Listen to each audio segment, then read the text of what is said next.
Hello everyone, and peace of Christ to all of you. As you see today, we have some laundry job. And you know, when you do business with the laundry, a lot of things will go in the laundry. Will appear there. There's things you don't see about people until they put their laundry up. Panties, underwears, clothes nobody should see. Laundry. So, but nothing wrong with the laundry. We're human. We get dirty, and then what we do? We clean our clothing, the same as we take shower. Why? Because we get dirty.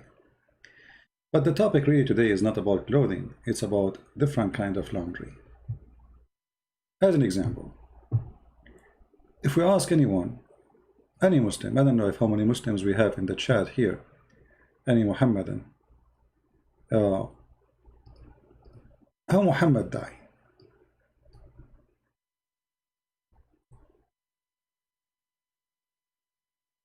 How Muhammad died. What do you think? What will come to your mind? A person like Muhammad, who is supposedly a prophet, and what is the last thing this guy would do before he died? He is not only a prophet, he became a king, a big leader. What happened when he died? What is the last words he said in his death element? What is the last thing he asked to do before he died? Many questions, and all of them, they will lead you to say, well, it must be something really great. He died as a respected leader, and he did what all big leaders do: say some wise words, say final statement which nobody really say before he go and die. The answer is very simple. Muhammad did not do any of that. The last request Muhammad he asked for before he died is to pee. To pee. You see, usually people who have a gift, they feel their death is coming. Especially we are talking about somebody supposedly he's a prophet of God. So when a prophet of God want to die, he will say something special. He knew what's going to happen. The Muslims, they say that Jesus himself was a prophet. Jesus, as we know, he died on the cross, and in the last moment of his life in this earth, as before crucifixion, because there is life before and after crucifixion, he said it's complete or completed, which means his mission entered the cross. The last thing Muhammad he did is the following.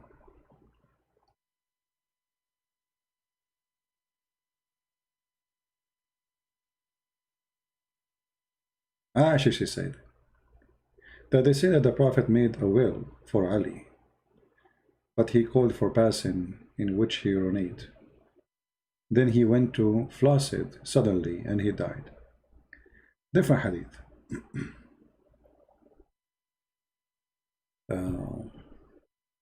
Let's see. Anyway, one is enough. Doesn't matter really how many of them. But the last thing Muhammad he did piss. Here we see the laundry of Islam, because those stories, they tell us a lot about Muhammad and what happened to him. A person who is a prophet of God, he will do something very special. He will not ask for, why you want to urinate in the last moment in your life? Obviously, he did not know anything. His God did not tell him that he is going to die very soon. So don't waste your time and urinate now. Take your urine with you.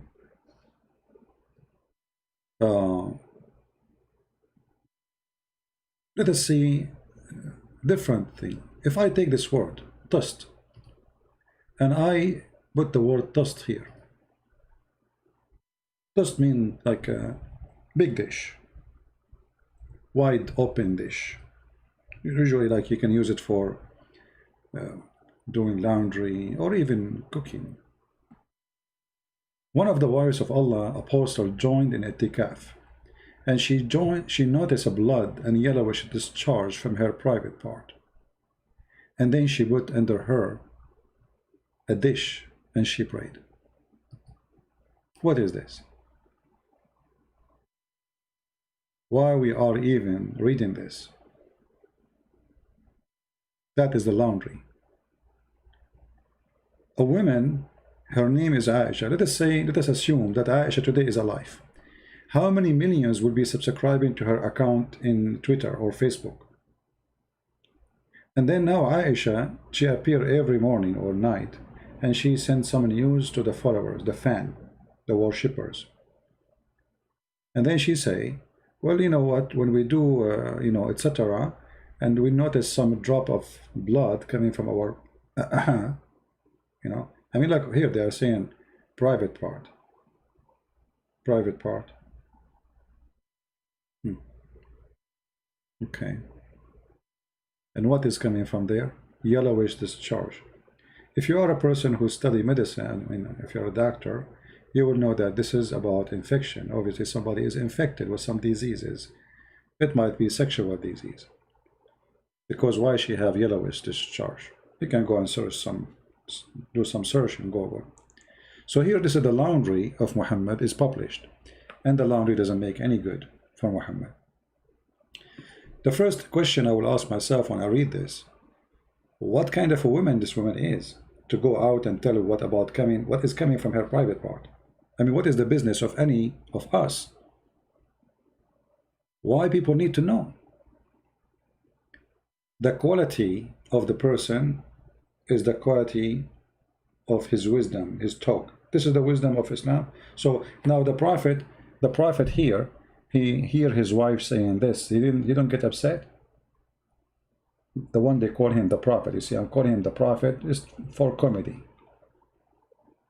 Where is decency? Where in the Muslim they say women Islam is they are different from other. They are shy. Where do you see any shyness here?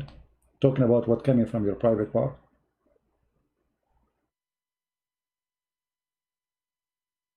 And you will see the stories tons of time repeated. The prophet is sucking my tongues. The prophet is sucking my lips. The prophet is sleeping over my foot, over my thigh. The prophet who ordered me to put a sheet around me so he can fondle me. What is this about? When Muhammad died, or before he died, you will see Muhammad, he cannot even carry his body. As you see here the story, I asked Aisha, the mother of the believer, supposedly she is, tell me about the sickness of Allah Messenger. She said, he felt pain and started to spit over his body. I mean, you know, if you remember, in the Bible is speaking about Jesus, he spat, and he put his spat on, mix it with the dirt, and he put it in the eye of the blind man, and he made him see. Muhammad, not only he cannot heal anyone, he have no miracles, his spit all over his body. Now, do you see it? It's not me who is saying that. The spitting of Muhammad is all over his body. Question. The Muslims, they say, well, you know, Jesus, if he is Son of God, there is no way that God, the Father, will let his Son to be humiliated. Okay. But that means Islam should accept that Jesus is God, for Jesus was not humiliated in the cross, according to Islam. He was saved. Here you see the double standard of the logic. Secondly, when somebody spit on you is humiliation. What about you spit on yourself? What does that mean? Where is the God of Muhammad? Somebody want to insult me, he spit on me. Okay, I have no control over other people's behavior. However, they will be punished for their behavior sooner or later. You can do whatever you want. You can even spit at God. But when a person, he is a prophet of God, and he so sick to the point he cannot even control his saliva, and his saliva is all over the place, and he spit on his body.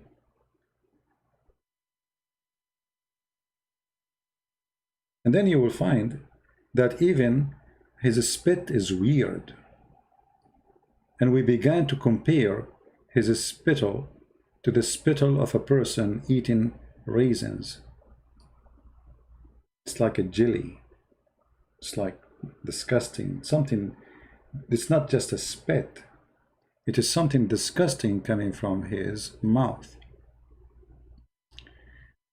What is that?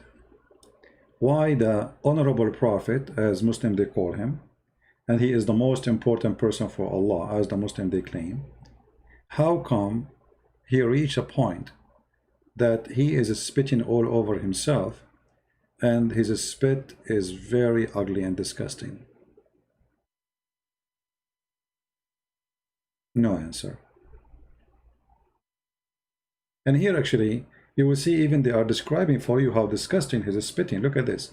Like a person eating raisins and spitting out the seeds. I mean, how bad that was. What was this that? This guy was not spitting liquid. He was spitting something else. You know what I mean? And this is confirmed that Muhammad, he died by poison, as we see in the other hadith, where Aishah, she said that Muhammad, he was suffering from poison and he died by poison, as we see here in this hadith.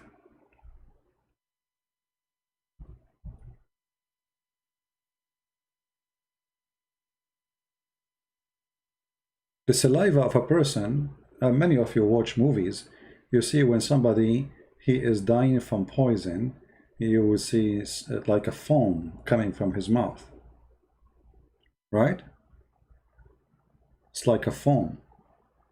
This is not just, it's not a water, no more. It is something mixed. It is something have wrong look. So this is how Muhammad he died. But this is very horrible thing. Why? Because, you know, the story when Muhammad supposedly was poisoned, the woman, she said to he asked her, why you did poison for me?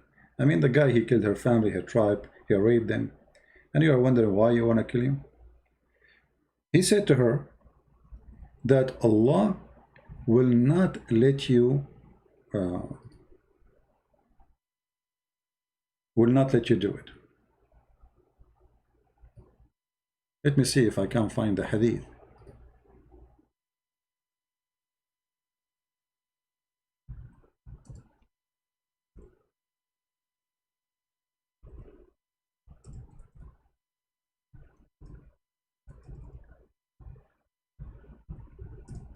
So we can understand more. And for us, the important of those things, that now we knew from those hadith a lot of things which is exposing Muhammad to us. Let us see here.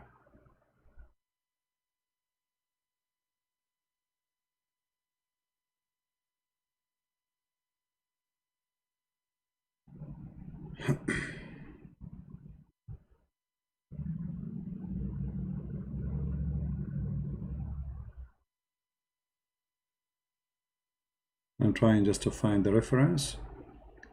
Give me a second.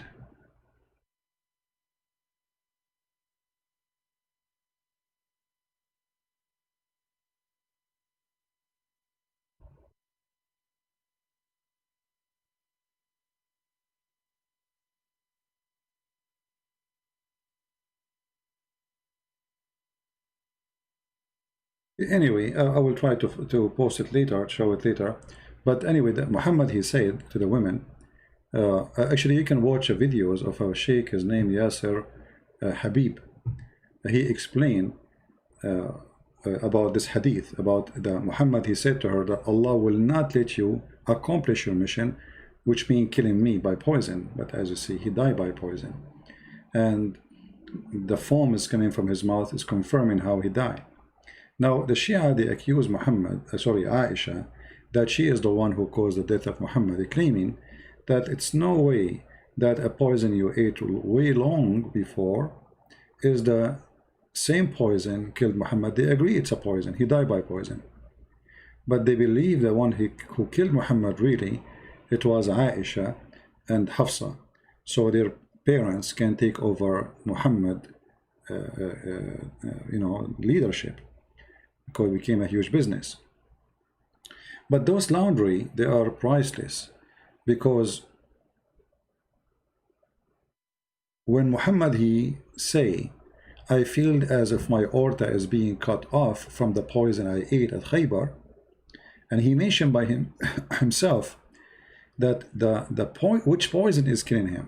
You see, this is the weakness of the Shia argument against Aisha, because they say that Aisha is the one who killed him. But as you see here, Muhammad saying that the one he killed him is the poison which he ate at Khaybar. However, here the story have a weakness too. Why? Because the one who reported the story is Aisha herself, and she is the one who accused by the murder. So it's possibly that Aisha said or added the word Khaybar. However, the Muslim consider this book as a Sahih, and we are talking about the Muslim Sunni, the one who do breastfeeding for adult. The Shia and the Sunni, now there is major differences between them. The Shia, they practice muta, which is not a practice by the Sunni. They practice, but they have different name, like they have zawaj friend marriage, which means you marry a woman, you put her in the hotel when you want to have sex only, but she don't go and live with you in the home, at home. They have like a student marriage, like you want to go study overseas, you find a girl, you lie to her, you marry her for a month or two, because supposedly this is marriage, this is not prostitution, you know. And when you are leaving in the airport, you send her a text message, you say to her, bye-bye, I'm done with you, I was a student. So they have many kind of those marriages, temporary marriage for just fun, which means they have muta, and the women, she get payment for it. However, the Shia and the Sunni, both of them, they agree that Muhammad was killed. The Sunni agree that Muhammad's statement here is accurate. Actually, I saw an idiot, he is from Malaysia, he says that the word orta, I saw the video actually of David Wood. I like it when Muslims, they try to make a statement, and the funny, those who speak Arabic don't dare to call us, and if they try to defend, they get themselves busted. There's a page which is dictionary, English Arabic dictionary, owned by Muslims, run by Muslims. It's called Al-Ma'ani.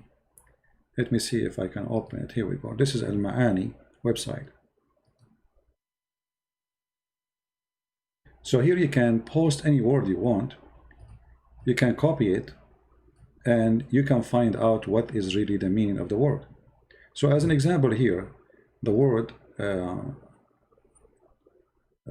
about the poison, here it says orta, right? Okay, I can copy the word here, this is the word in Arabic, abhari, and then it should be abhar, because this is the origin of the word, and then post it in the dictionary, and we will see if it's mean orta or mean something else. They say the word in the Quran is used as a different word, it's the same.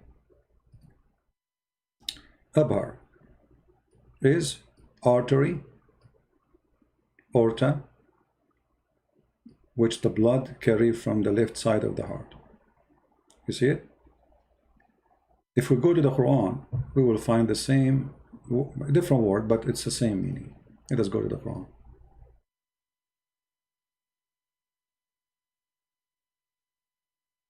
Al-Quran use Al-Watin, chapter 68, verse number 69, sorry, verse number 46. You can do the same. You copy the word here,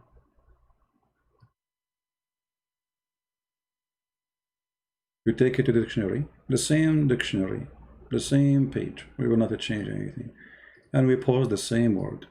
Remember what the word here, abhar, this is the word in the Hadith, and this is the translation, aorta, main artery, through which blood carry from the left side of the heart. Okay.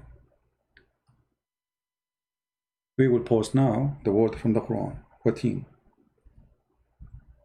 as it is. look at the translation. Do you see it? The same, exactly the same thing. So there's desperately a bunch of idiot kids, like this guy. He is big like an elephant, but he is have a brain like an ant. Both of them, they have the same meaning. It's different word, but the same part of the body. So this laundry here exposed something for us very important.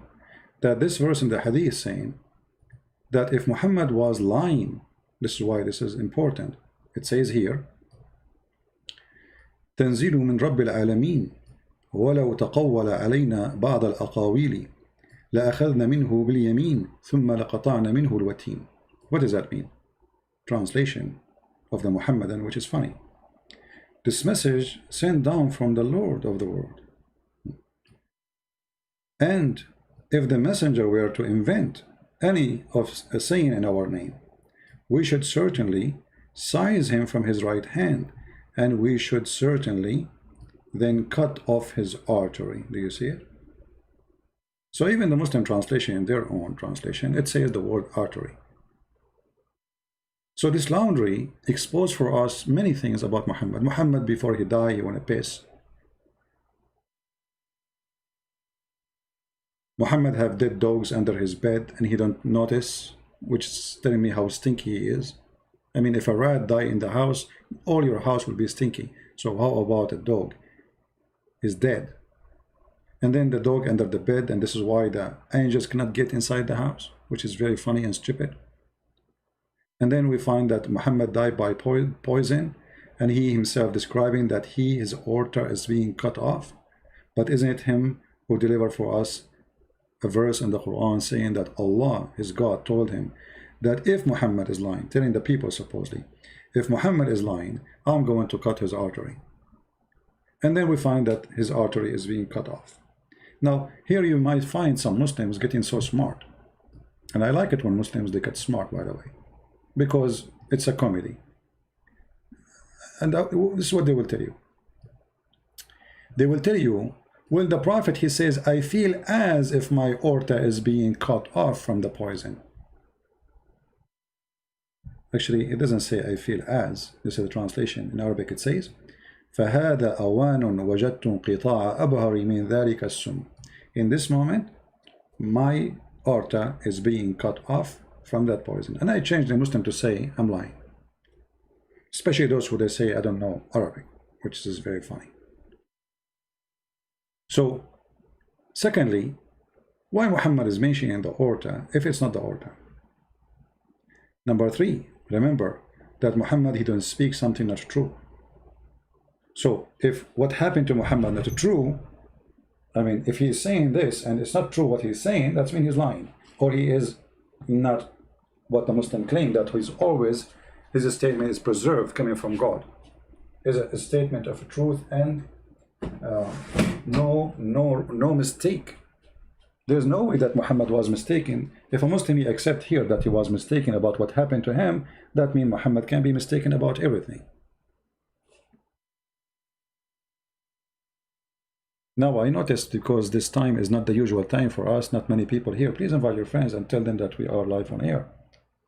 I will try to make different timings so people from different territory, they can join us and they can be part of our broadcast. So we do morning in my time, and we will try to do evening too, so more people can join. Can you give us the link? The link is always very easy to obtain, my friend. Always do this. As an example, you want to find this hadith. Let us say this video been taken and posted by one of you. Anyone watching the video, pause the video and search for the same, like in his element in which he died. Type that in the search engine of sunnah.com, you will find the hadith. Very simple. All right? All right. Hey, Fairuz, how are you, my friend? Do you remember Fairuz? Fairuz, who used to call me, he's very upset from me. And actually, I was very upset from him too, because, you know, he became very annoying to me. I mean, he was very stubborn, right? But I understand, you know, when you are a Muslim, and then suddenly somebody shock you with the madness of Islam. So you get, you know, I mean, you have to defend. Your defense system go crazy, right? Because this is what you believe all your life, praying 5 times a day for the pagan god Allah. Then you find that Muhammad is nothing but a fraud and he's a scam. So this is what happened to our friend here, Fairuz, who became a Christian now. He used to call me almost every day. Even he's like, he challenged me, like, where it says that? It doesn't say that. You are lying. That's not true. You know. But here we go. Everything we say, it's in the screen. I never say something. Actually, as you see, always when I say something, I struggle to find it. It's not easy, by the way, to find reference in the moment because I don't prepare myself to go. Like, I made a title, and when the title comes, whatever the conversation bring, I put the reference in the screen. So we always bring the reference, and we don't lie about it. Muslims, they say the Christian prince is lying to you. But how come you don't call him the one who says Christian prince is lying? As long as it's so easy to get him busted. Why you don't call him and get him busted live on air? I mean, how come they are heroes to get me busted in their own videos? You see, in order to make you, let's say, they don't want people to listen to you. So they try to fabricate stories about you, make you lose a credit. A Christian prince, you don't know how to read Arabic. Who is going to believe you? And, you know, for the sake of argument, 95% of Muslims do not know Arabic. So they are not Muslims no more. Your prophet himself, you do not know how to read his name. Here you see the double standard and the hypocrisy and the bankruptcy. They cannot refute me, so they try to make me lose a credit. As an example, they do video editing for my words, and they say, look, is that how a Christian they talk? He said to a woman, suckle me. I was quoting the hadith from your prophet. So how come quoting your prophet is not good for a Christian? See, if you quote Jesus, nobody can accuse you of something. The second you quote Muhammad, they accuse you to be a sexual predator, as they claim. And the funny, they are following a sexual predator, but yet they try to give the title to somebody else. All of us, we knew that I speak to people in public. People, they call me in Skype, live on air, everybody here, nothing private. So, well, where this is coming from, it's just to make you lose a credit, so people will not listen to you. But that work in the opposite direction when people, they see the truth. And the truth will set you free.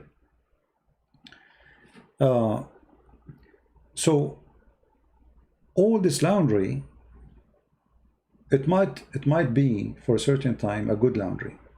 Which means, you know, Muslims, they are subdued. Who dare even to question? Who dare even to say this is wrong? Who dare to say, look what happened here? Nobody. So it was a good laundry. But then after many centuries, and especially now after the age of the internet, the smell of the laundry is all over. And they cannot force us not to open the laundry box. All days is over. Right? Somebody saying, which English translation of the Quran is the best in your opinion? I think all of them, they are fraud.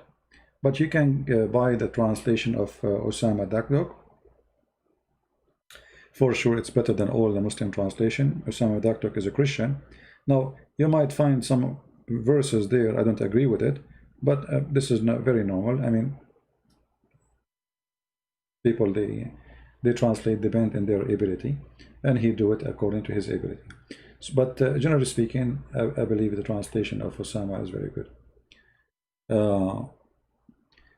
Yeah, because, you know, this smell of the laundry, nobody dare to say even there is a smell. Like Yasser Qadi, he said, you remember Yasser Qadi in this video? He mentioned the story of the naked king. What about the naked emperor? The naked emperor, simply a little boy, innocent boy, he said the emperor is naked, the emperor is naked, but nobody dared to say the emperor is naked. So Muhammad is a naked man. His faith is all over the place. But because he is the emperor of a gang, he's a criminal, who dare to say he is naked? But now time is changing. And now we have the internet. Imagine if I now live in Egypt or in Saudi Arabia, what will happen to me after one video I make? 30 seconds of my words. What will happen to me? I will be killed immediately. All of us, we knew that.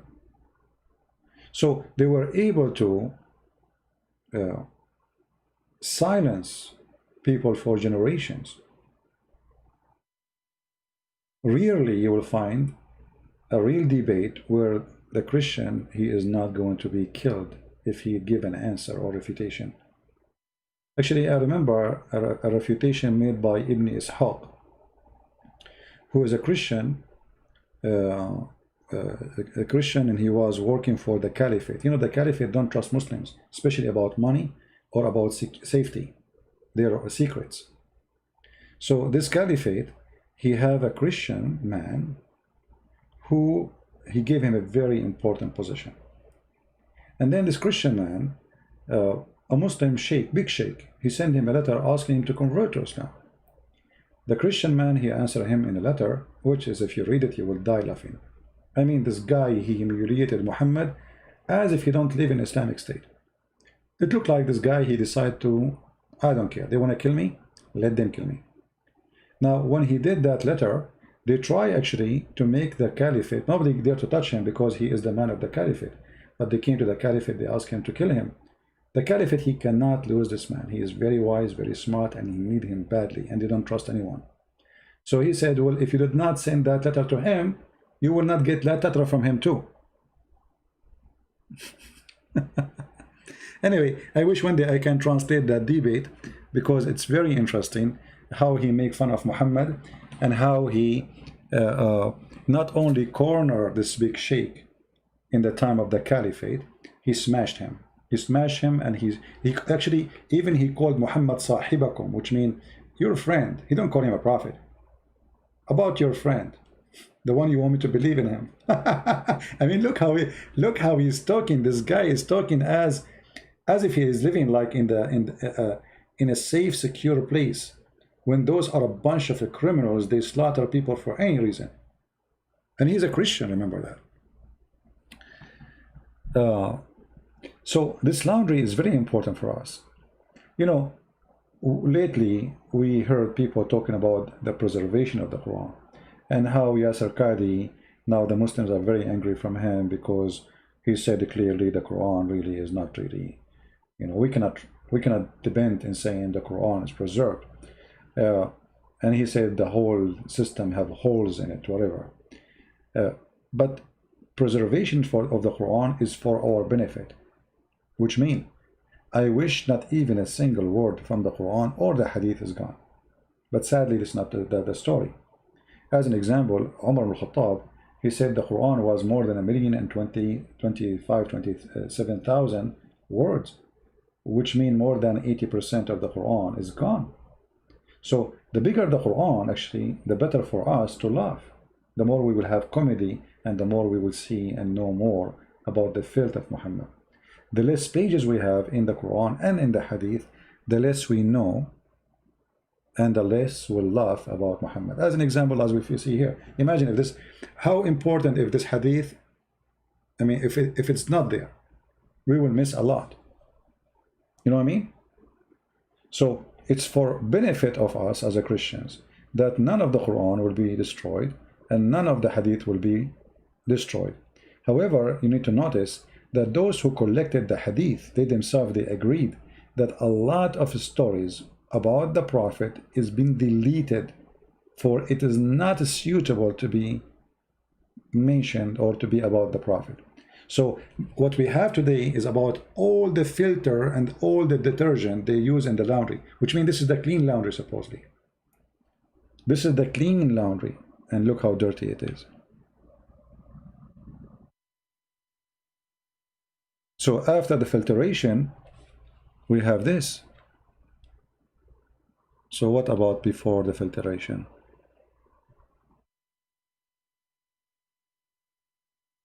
Right?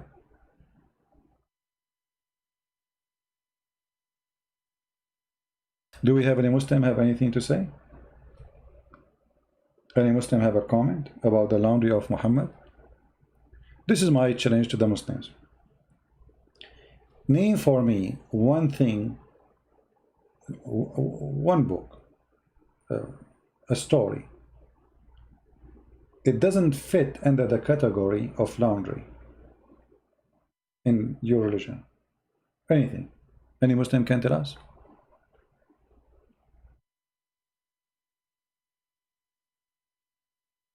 Anyone? Just to show you how sure I am that Islam is nothing but a dirty laundry. What you can mention to me, something you are proud of. As an example, you know, when the Muslim, they say to us there is scientific miracles in the Quran. I find this is very nice laundry to expose. Right? This is very nice laundry to expose. Because if they did not make the claim of scientific discovery in the Quran, we would not be laughing today at this laundry. So they fabricate, they lie, and then we get them busted, and then people, they will notice that Islam is not trustworthy. Because if Islam is a good religion, why the followers of Islam, they fabricate science in the Quran? Very simple question. Like now, who is a Muslim here? He want to give me something scientific in the Quran. Just to show you, there's thousands and thousands of articles and posts in the internet. We can destroy anything they say in 2 seconds, showing you that Islam is a fraud. For those who they claim that it's miracles or science, the fact it is the opposite. It's stupidity. Do we have any Muslim? Are you in the ocean? Why there is a noise? Well, it's very hot. Okay, you want me to turn the fan off, huh? You want me to be burned like the lizard they burned Abraham? You know the story about Abraham, right?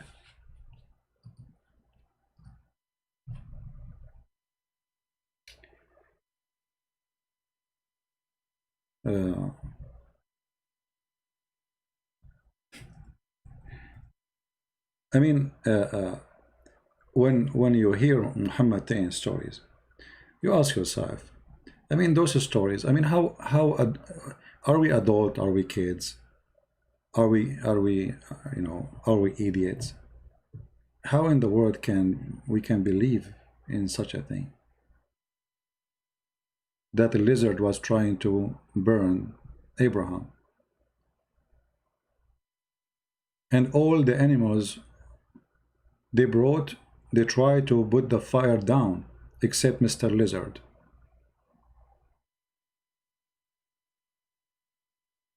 How we can believe in this?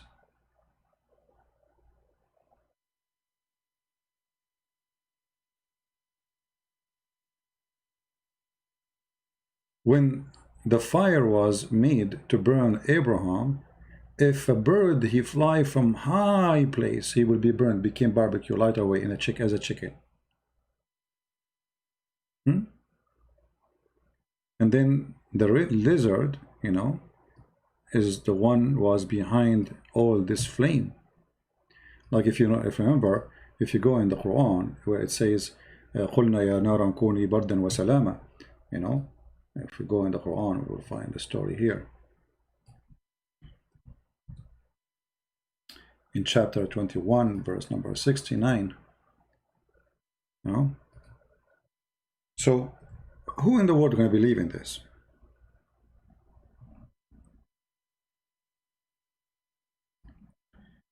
And in the Quran you will find something very funny about the Quran. As an example, if you read the verses, Abraham, he says to them, do you worship someone beside Allah? And then shouldn't you worship someone only like Allah? And then suddenly, and when they burn him, okay, they told him, let your God protect you. And then he said, Allah said to him, okay, be fire, be cool on him. Okay, and then suddenly, well, the stories changed. What happened? Who are those people? What happened? Where? When? No, nothing. You know, where does the story happen? What location? Which city? Which town? You read the whole chapter, you find nothing. It's just a stupid thing. And you will find there is no connection between the beginning of the chapters and then the verses after. Suddenly Abraham appear in the story, and suddenly Abraham will be burned. And then Muhammad, he come with the story about the lizard who want to kill the prophet.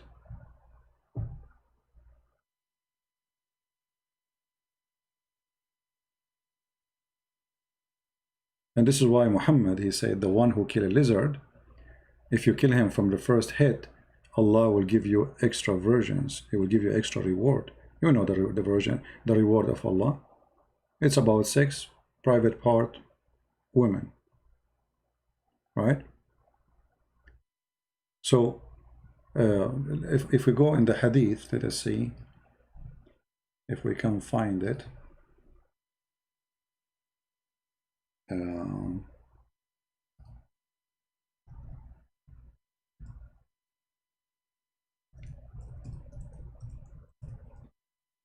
Let me find the reference. Give me a second. Let us search for this.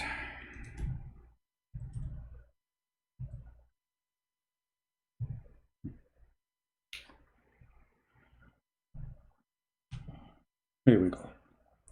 Allah Apostle ordered that the salamander should be killed and said, i.e., the salamander blow fire on Abraham.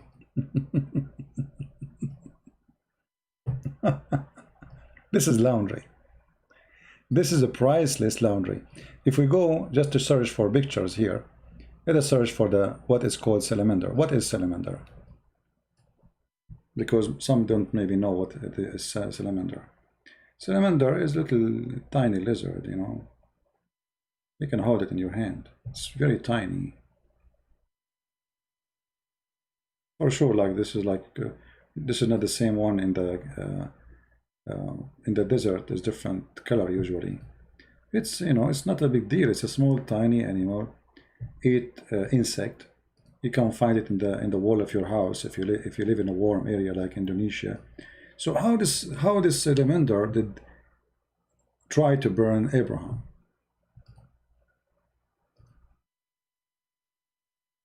You know what I mean? You know, forget about Christian and Jews and Hindus and etc. Okay, let us say you are just a human being trying to find, you know, study something. And then I come to you and say, hey, do you know that yesterday a salamander who was in the size of my finger, he tried to burn me? Now, are you going to believe in what I say? This is Mr. Salamander in my window. Right? So this is why we say that the laundry of Muhammad is extremely important. This is all his laundry. This is his poo-poo. This guy, the more he talk, he don't talk, he do poo-poo. All right? So now a person, he want to come to me and say Islam is full of wisdom, science. Okay, let us go with science, no problem. Okay, let us talk about Mr. Salamander. What is this? And not only that, Muhammad, he mentioned that if you kill Mr. Salamander, he's wanted, by the way. All right? If you kill him from the first hit, you have a special reward. Let us see if we can find. Look at this hadith here, just to show you this hadith. A woman entered upon Aishah, and her hand was an iron-footed stick. She said, what is this? Which means she said to Aishah. Aishah, she said, it is for those gaigo. Because the Prophet of Allah told us that there was nothing that did not try to extinguish the fire of on Abraham except for this animal. Look how disgusting this animal is. And now Aisha, she is waging jihad against this animal who tried to burn Abraham.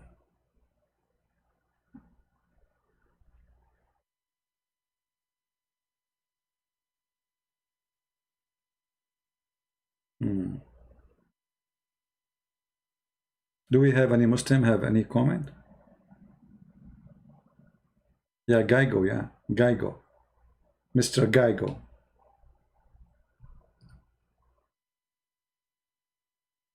Gaigo is dangerous. You know, we have to admit. I mean, do you see what he do? Man. And actually, he looked like a dragon, by the way. I mean, look at him. Obviously, he did something to Abraham. And look at this guy. Look at this guy. Obviously, there's something fishy about him. I mean, we cannot really deny that this guy is involved with the trying to burn Abraham. I mean, look at him. He's looking at us. Look, you can tell he's guilty. Can't you? I mean, can you defend him? You cannot. Even if you bring the most, powerful lawyers, they cannot get him out from this accusation. Obviously, he is dirty. Look here. He is climbing over the cable to cut the cable of the internet of Abraham. This is before the fire. So Abraham will not be able to use WhatsApp and contact the fire department and tell him, hey, I have a fire, come help me. So look at this, unbelievable, this lizard. I mean, he was thinking about everything step by step. And it's a true story, you know. I mean, this is Muhammad saying so. I mean, come on. Obviously, you know, he planned this thing with his friends. They said together, like, okay, what if you call, like one of the lizard, he said to the other lizard, what if you call the police for us? Huh?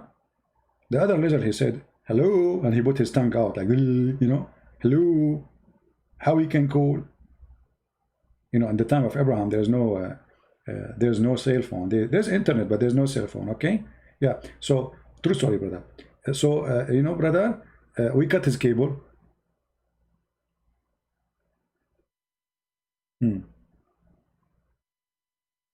This is laundry. This is the laundry of Muhammad. This is why we say it's priceless.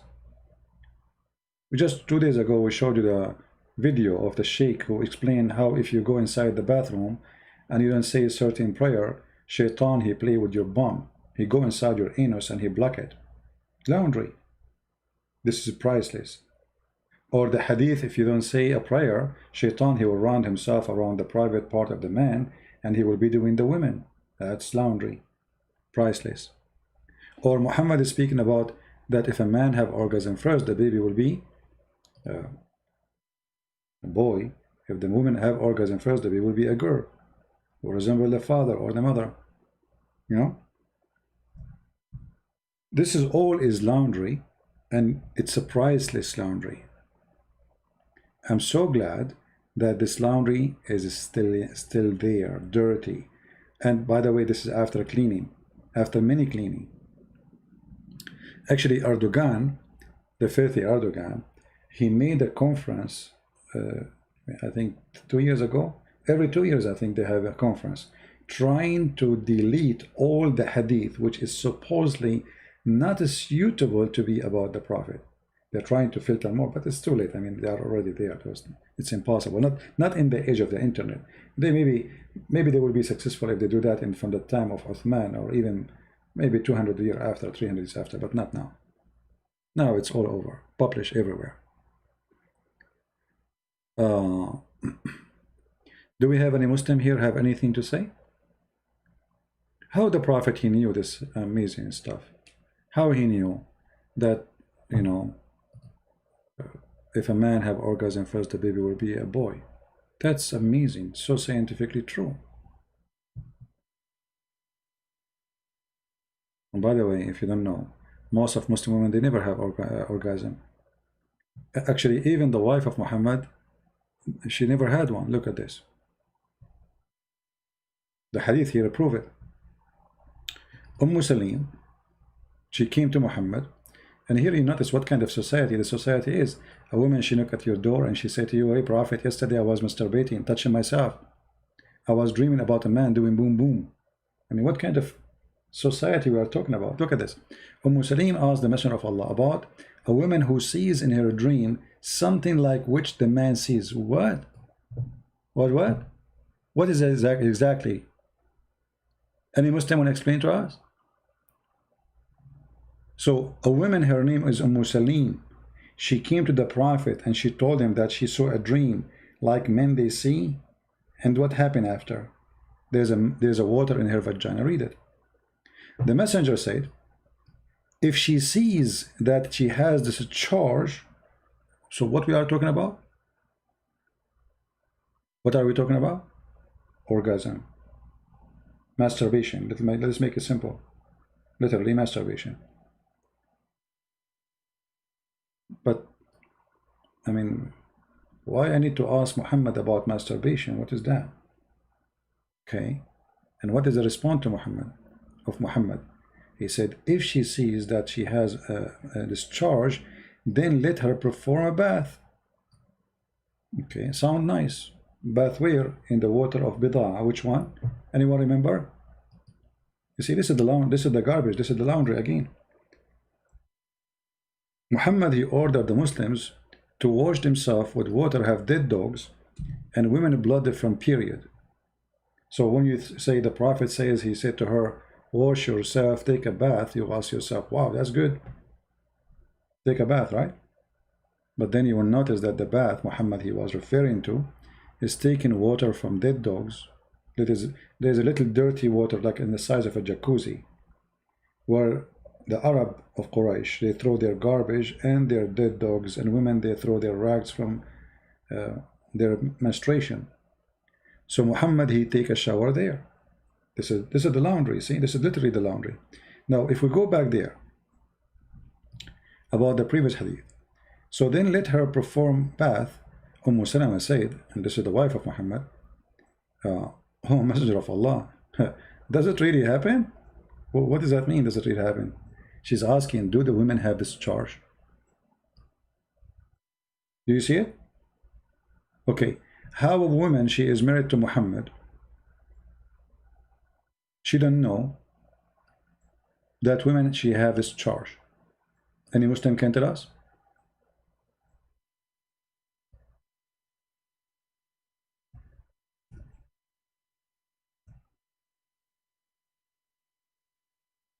Any Muslim?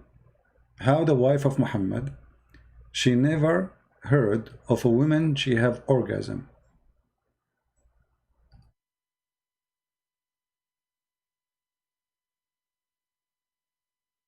Who is a Muslim can tell us?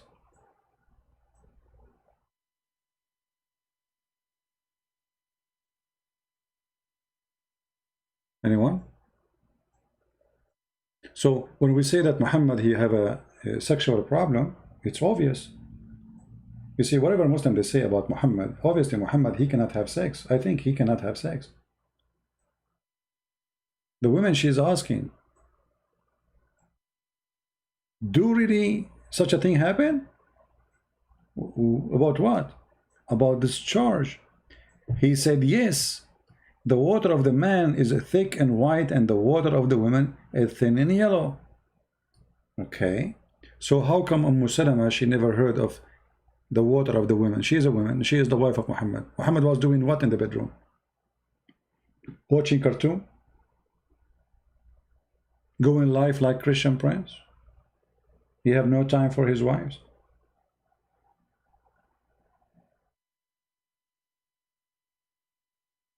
Anti-ignorance, my friend. If you live in the Middle East, you open the TV, praise be to Allah, praise to be the Muhammad. If you open the radio, it's the same. You go to school, nobody, those things, nobody there to talk about. And actually, they try always to mute those things. I receive many emails from YouTube about the government of Pakistan, Saudi Arabia. They are complaining to YouTube about my videos. So this is how they, and if somebody watched them and he decide how he can leave, they will kill him. I mean, look like you don't have an idea what we are talking about. This is a gang system. This is a mafia. You can't get in, you cannot get out. So in order to get out, you need a revolution to change the system. Like what will happen sooner or later in Iran. I believe Iran, when the regime, the Islamic regime collapse, Islam will collapse for centuries to come. Same as in Turkey. As soon as Erdogan collapsed, Turkey will go back to what it used to be. Actually, Turkey is the same as it used to be. I mean, nightclub, go in Turkey, the woman short there is not even a bikini. Even the bikini is shorter than the short of a Turkish woman is shorter than a bikini. I remember when I was taking class, English class. There was two Turkish women, they come to our class. When the Turkish women, they are there, we have like 40 guys in our classroom. If they are not there, our classroom is not even having 10. All the guys in the school, they come to our classroom when those Turkish girls there, because their short is not even the teacher, he don't look at them because it's shy to look. The teacher is so shy, he can't even look like the guy, he don't know what to do. He put his head everywhere, trying to avoid looking at them, because their clothes, it's not even going to the beach. You know, I wish it was for the beach. I mean, it's like very embarrassing. And then when they ask him a question, as you can tell, I mean, those, but I'm not saying all Turkish women are the same, but I'm saying in Turkey, where is Islam? Erdogan, he recited the Quran, now he's trying to make Hagia Sophia a mosque. Yeah, try, make it, you know, we will have it back, don't worry, sooner or later. So the appearance in the front, they fight for Islam, they defend Islam, they try to enforce Islam, but Islam is gone. Islam already is a history. All those who claim that they are defending Islam, as an example, Egypt. In Egypt, there's a lot of Muslims are crazy to defend Islam, but not even a single one of them, he practice Islam. To practice Islam, you have to stop TV, acting, music, practice Sharia law, cutting hands, stoning women. So where is that on you? Nothing. So they speak about Islam, but nobody want to practice Islam.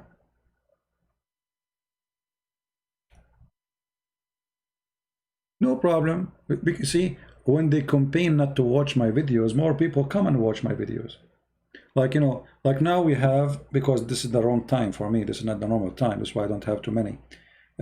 About 670 people right now, not too many. But this video, you take it, you post it in an Indonesian channel, and after one day you will have 20,000 people saw it. So they try to fight me, it worked the opposite way. Ya'juj wa Ma'juj. Well, today we are talking about the laundry of Muhammad, but as long as you mention Ya'juj wa Ma'juj, no problem, we can talk a little bit about it. Another stupidity of Muhammad. You see, Ya'juj wa Ma'juj, those are, Muhammad always is a thief. He takes stories from other people, but he add to it. He add, and mostly he takes stories from people who add many things to it. It's like, you know, gossip, you know, the gossip. So let us say, today I have a fire in my house. I was using the matches and I burned a paper. I tell it to you. Then the guy, he go out and he says, Christian Prince, he burned a box, but I told him I burned a paper. Then you take it and you take it to other person, he says he burned his car. And then the other person, so Muhammad, obviously he carries stories from stories, and because he is a fraud, whatever story he hear, he put them in his books. So according to Muhammad, there is a group of people, they are called Gog and Magog. And in his time, Muhammad, he claimed that Gog and Magog, they are going to be there soon, they are coming out. What this is about? If you remember in the Quran, in the chapter of the cave, where the people of Gog and Magog, they are, by the way, we call them people, but they are not a human. Gog and Magog, they are creatures. They have a funny look. Like their right ear is so big, they sleep inside it. Each one of them, he can have sex until he can have 1,000 baby. All right. So the percentage of Gog and Magog to us as a human is 1 to 1,000. So if we are 7 billion right now, that's mean Gog and Magog already 7 trillion. You know, I'm not sure if I'm correct with the numbers. It's 1 to 1,000. So if we are every 1 billion, you have to make it 1,000 more. So Muhammad, he come with those stories, and those stories are very funny and stupid. And if you remember in the Quran, where Zulqarnain, after he found where the sun set in the dirty water, which another pupil of Muhammad, they told him that there is people who they are called Gog and Magog, and they need a solution to stop them from killing them.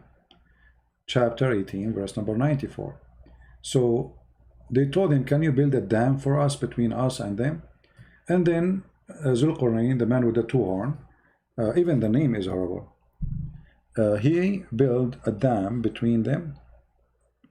He said, bring me a block of iron, and you know, he filled the space between the two mountains, and that's it. Supposedly those people, they cannot go through. Right now, every day those Gog, Magog, they are digging in the wall trying to get it through. All right? And then what happened? Each time they finish their job before the sun set in murky water, as the verse says, as you know, they forget to say when they dig, inshallah. So when they leave Allah, He make the wall as it was before, so they cannot get in.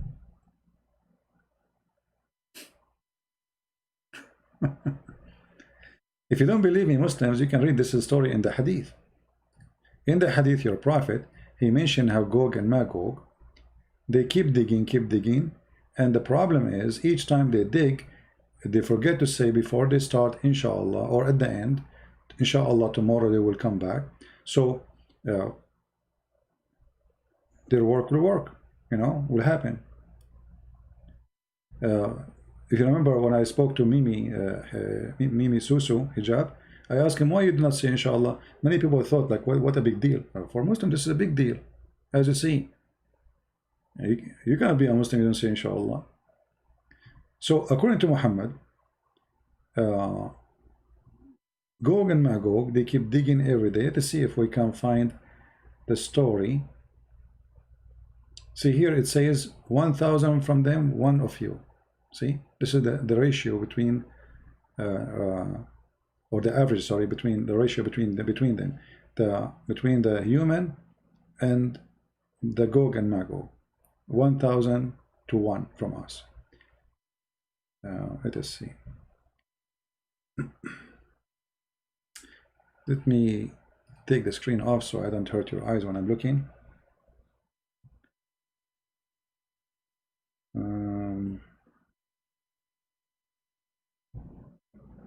I'm trying to find the Hadith.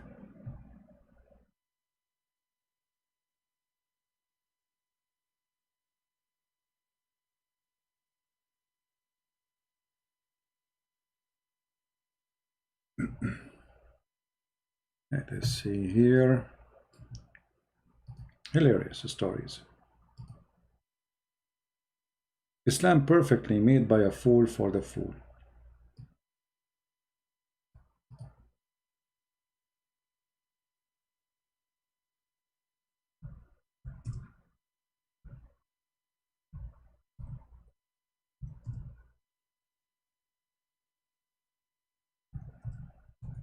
I like to find the Hadith as long as we mention it,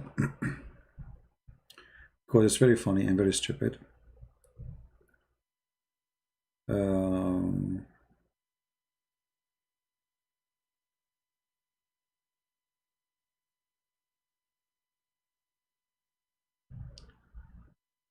So simply the story that each time they dig, when they finish, before they come back in the second day, they forget to say inshallah, and this is how Allah He fixed it.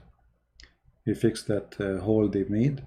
So when they come in the morning, they found it closed already, as a penalty for them for not saying inshallah. Actually, I found this hadith. Let me show you this one for now. The Messenger of Allah woke up red. His face is red. And this is a proof that Muhammad was a white man. And said, La ilaha illallah. O we to the Arab, from an evil has drawn nigh. Today a hole has been opened in the barrier of Gog and Magog. And he gestured to indicate the size of the hole. So Muhammad, he's claiming that Gog and Magog already coming out in his time, this prophecy, saying, oh, to the Arab, you see, the Muslims at that time is only the Arab. But this was 1400 years ago, and it's still until now, nothing happened. All right?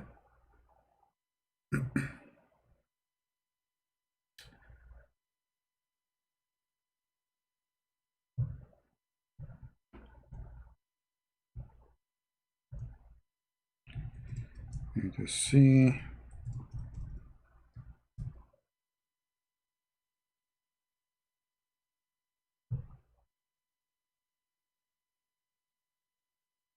Yeah, I think now we will find it.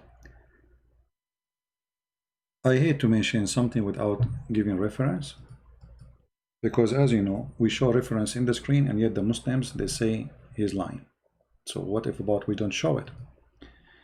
Uh, this is the reference. It's Sahih. This is from Jami' al-Tirmidhi.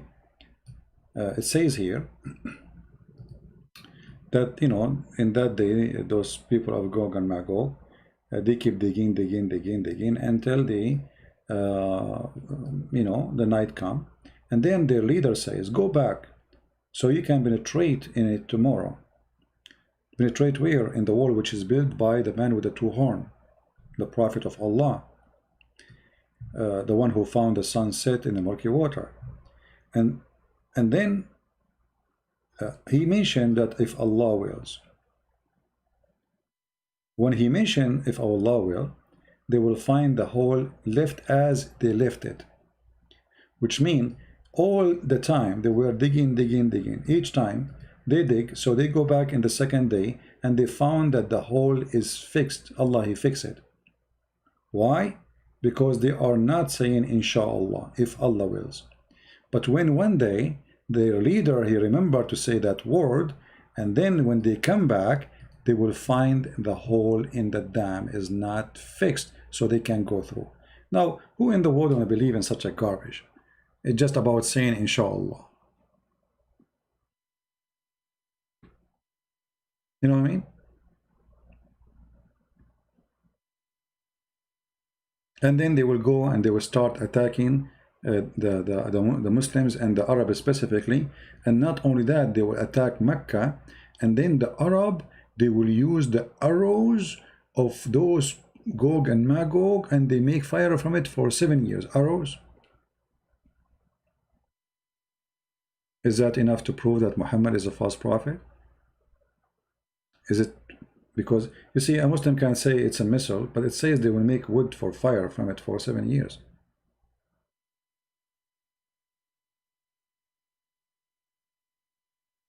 Arabic Christian use the word Allah. Very simple answer. They are Arabic Christian, right? They are under the control of the Muslims for 1400 years. As simple as that. Before that time, nobody used that word. So they have a false translation in the Arabic using the word Allah. This is a false translation. Every time the word Allah appear in Arabic Bible translation or Indonesian translation, that word either should be replaced by the word Lord or Yahweh if it says Yahweh. This is a false translation. Very simple. There is no need for explanation. I can make now translation, and instead of saying Yahweh, I say Buddha. That doesn't make it right. Right? It's a translation. And those, because they live under Islamic occupation and authority, they use the word Allah to taqiyya, you know, which is hypocrisy. False. They should not do it. In Malaysia, as an example, the court, the Muslims, they were upset that the Christians are using the word Allah, and they are right. The Muslim there, they were upset that churches there, they are using the word Allah. And the Muslim, they said, but this is Allah is the name of our God. What do you have to do with it? And they are right. They are not right about stopping you from using it. I mean, none of your business. People should be free. But they are right that this is really the name of their God. Have nothing to do with you as a Christian.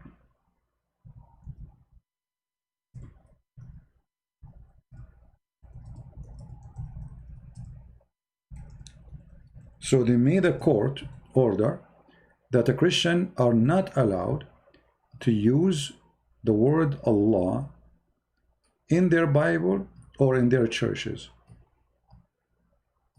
And I support that. But you might ask yourself, why the Muhammadan, they made this case? Simply, a lot of Muslims are leaving Islam. And they ask themselves why they are leaving Islam. Maybe because they are using the same word for the God. So that make it easier for a Muslim to accept Christianity. For a Christian in Arabic, he say Allah. And a Muslim who is from Pakistan, he say Allah. So now if a Christian say to him, worship Allah, the Muslim, he will not find it strange for him to worship. Even though the Christian, he don't mean the God of Muhammad, he mean Jesus the Christ. Right?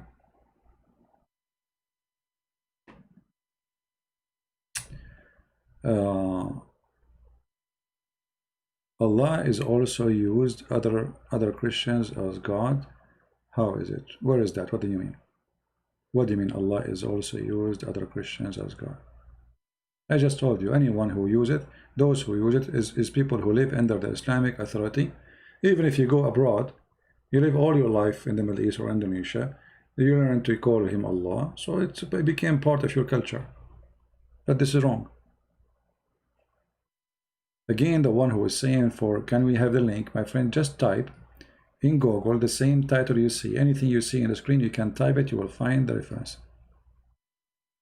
All right? No, Muslim is not about confuse. It's about how we can stop Christians from converting Muslims out of Islam. This is the whole story. If I am a king in a Christian kingdom, I will make a law that anyone who used the word Allah, he is not considered to be Christian. Let us say announcement, not a law. I will speak my opinion as a king. If you say that you worship Allah, either you mean the God of Muhammad, or you don't mean him. The Christian will say, I don't mean Muhammad God, I mean Jesus. So why you use the word Allah? Jesus have a name. Use the correct name of Christ. Right?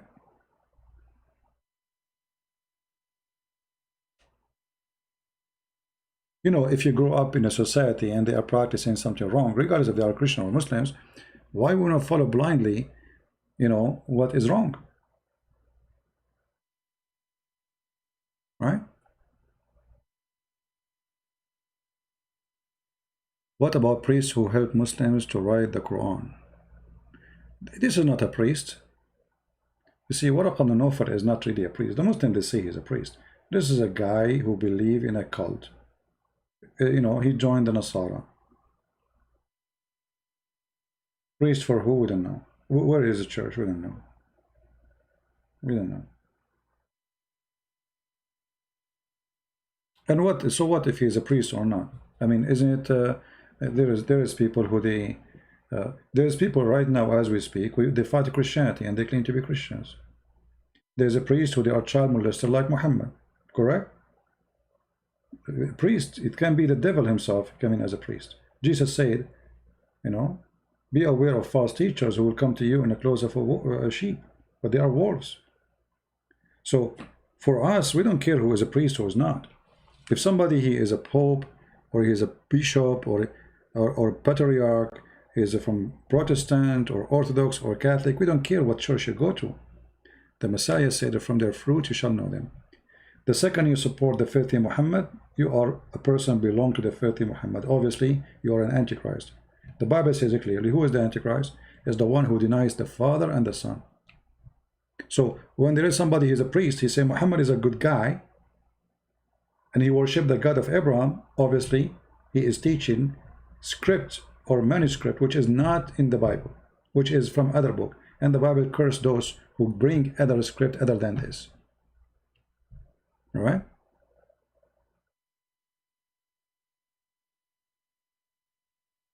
No, we should not mention the word Allah mean Jesus at all. You should not mention the word Allah at all. Why you want to mention it? Don't mention it, man.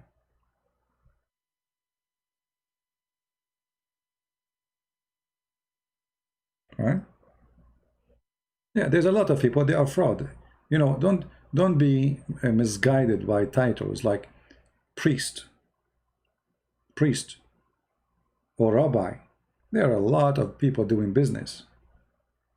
If right now a Christian prince, he instead of writing books, you see, I'm giving my books for free. Almost my income from the books almost is zero, because almost my books is for free, and you know. But if I write my books and my book saying Muhammad is a great prophet, can you imagine how much support I will get? How much Muslims they will support me? And Arab Christians exposing all the other Christians. Read his book. Christian Prince made a book, says the most 10 influence people in the world. Number 1 is Muhammad. You know, then you will get all the devil support. When you are against the devil, the support is little. Like right now, I have a Patreon, right? Maybe many of you do not know that maybe 90% of people in Patreon, they are just signing names. They are not really donating. There's very few people who support and help by donation. But if I am a Muslim, a Muhammadan, and I give all this time, which is all my time, to fight against, let us say, instead of fighting against against Islam, I fight against Christianity.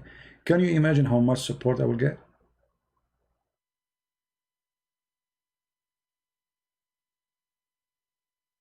The devil always support the evil one. And the more you fight the devil, the more you will suffer. Look at Sa'd As-Samman.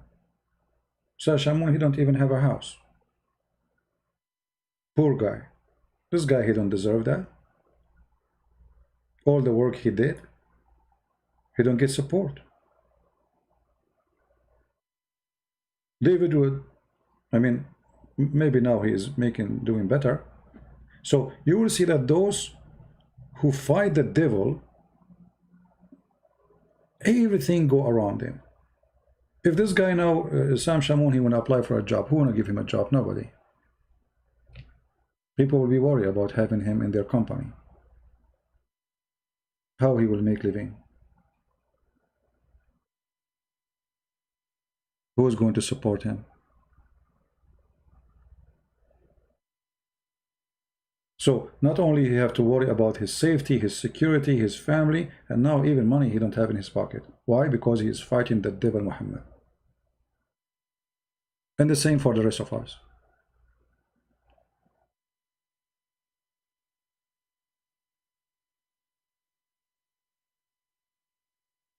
However, at the end of the day, we are victorious. They can do as much as they can, as much as they wish. The truth will prevail. They have the support of Saudi Arabia, Qatar, Emirat, Bahrain, money like rain. We are talking about billions when we got nothing. Literally, we got nothing. Who is going to support us? Which is a Christian organization is supporting us? Nobody. Actually, when we go to when I go to a Christian church to do a seminar, they have to make a presentation to explain why this guy is here. Because Christians, sadly, they don't like you to talk about Islam. They say to you, this is hatred. What? This is hatred. You are dividing people. Actually, I remember once in the Philippines, I was meeting with Senator Catayano. And then after the meeting, he is the foreign minister. So I met with him and I asked him a question too. Like we have a meeting, private meeting, and we have a question which is a public question. After I finished, I made a presentation with him. There's a guy from Canada. He's blonde, blue eyes. He said to me, so what do you do exactly? And he was speaking to me in like as if he's disgusted. So what do you mean? It's like, I know, I saw you, like, you sound like you are supposed to be an expert in Islam and everybody was listening to you, but I don't know, like, so what do you do exactly? I said, you just say that, I teach about Islam. He said, so you are the kind of people who divide people. I said, why am I dividing people? Look at this idiot. Because I'm quoting the Quran, showing the senator, explaining to him that the peace agreement with the Muslims in the Philippines should not accept any form of Sharia law, and why they should not accept that. According to this donkey, who supposedly, again, see, I was just talking about priest, right? He's a minister in they call it Mennonite church, something like that. And then after he left, after I got him, I smoked him, literally. I searched his name in Facebook and I found his page. This guy in his page, I made a video about it, if you remember. This guy in his page, he keep posting Prophet Muhammad, a quotation of peace of Prophet Muhammad. Amazing wisdom of a Prophet Muhammad. I mean, look at this filthy coward. He is a Christian, supposedly minister, going to the Philippines as a missionary to teach Christianity. But look what he do. He is promoting Islam. Between who? Between the poor Christians who trusted him because he is the white man. Never, never listen to them. You see, we have a problem in Asia that if you are a white man, they think you are a big deal. I mean, for sure, you must be, you know what you are talking about if you are a white man. All people from Indonesia, I mean, I don't know about Indonesia, but Philippines, they knew what I'm talking about. They look at white man as something special. But this guy is an idiot. So what if he's a white man? White or black or Asian, doesn't matter. From their fruit you shall know them, my friend, not from their color.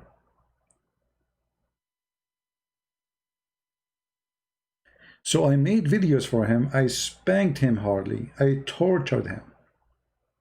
And the coward, or what he do, he just delete my videos from his page. And then his church, from having, he used to have like 70, 75. After all this work, his church get empty.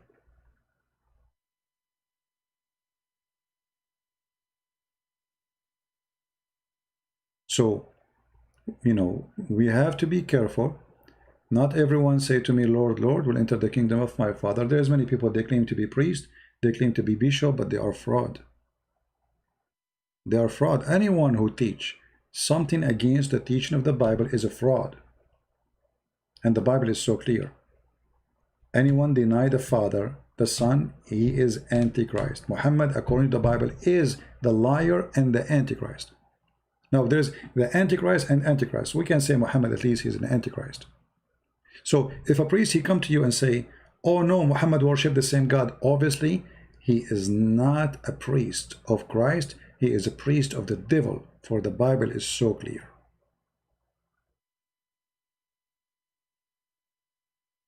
And there is something always you need to remember. When the followers of Islam, they start praising a person who is a Christian, that means this Christian is not Christian. They will never praise you for being Christian. Remember, they make fun of us for following Jesus, right? Following Jesus, if you are a follower of Jesus, they have a duty to fight you, to humiliate you, to spit on you. So how come suddenly they are saying you are wonderful? Obviously there's something wrong about you. Do we understand?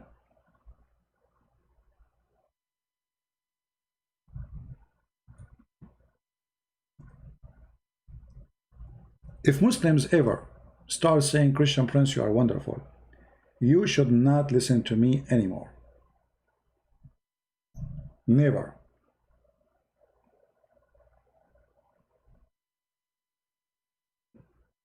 Because that will not happen unless I became extremely corrupt.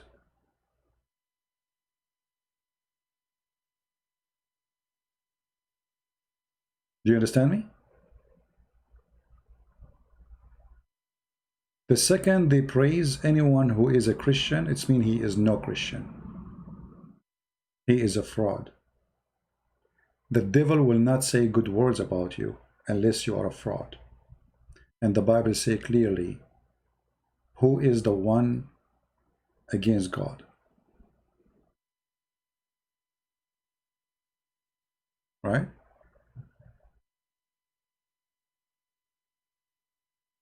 Otherwise, people, they give themselves titles.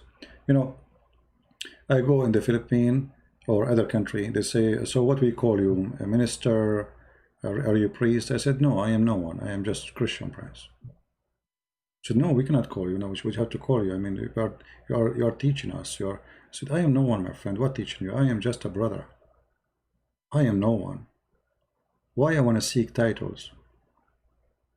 I am a Christian, and because I'm a Christian, I am a prince. For all of us, we are the children of God, the King of Kings. So you seek titles, that means you are seeking your own glory. None of you even know me who I am. You don't know even how I look like. You have no idea. If you see me in the street, if you sit next to me in Starbucks, you will not know that this is me. For it's not me who is important. The important is the truth. Christian prince come, Christian prince go. He's no one. What you need to take a side with is the truth, not a person. If a Christian prince say the truth, we take his side. If he is not, we don't. Who cares who's he? And that is the same for anyone who claims to be a priest. He take the side of God, he is the man of God. He don't, he is the devil himself. He's a fraud. What the Messiah said. You see, the Bible says there is only one master. For us as a Christian, there is only one master. It's not a bishop, it's not a pope, it's not a Christian prince. It is the Messiah, the Christ. That is the only one.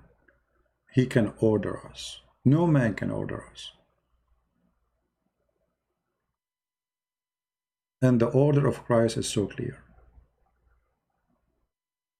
He gave us all the tools we need to know and to find out. From their fruits you shall know them. Any fruits go against the fruits of Christ, the teaching of Christ, it is from the devil. There's no need even to argue about it, to debate about it. If Jesus teach love and you teach hate, you are no Christian. If Jesus teach peace and you teach violence, you are no Christian. If he teach to love the Muslim and you hate the Muslim, you are no Christian too.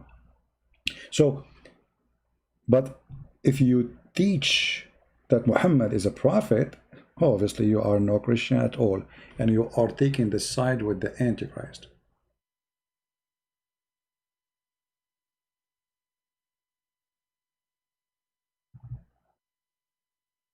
If you search in the internet about who is the Antichrist, you will find tons of websites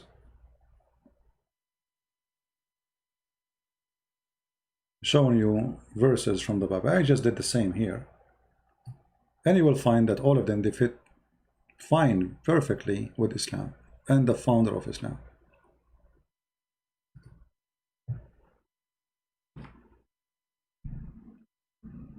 Claiming that Jesus is no one is an insult to God. Insulting the Holy Spirit. Muhammad, he said the Holy Spirit is Jibreel. That is, a sin will never be forgiven, according to the Bible.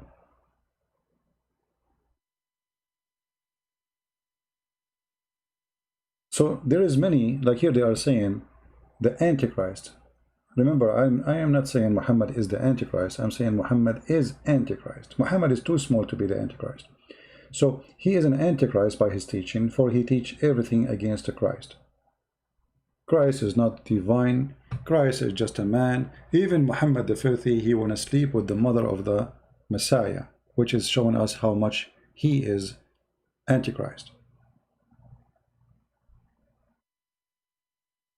Additional to that, his act, his fruit, his evil, it's all over the place.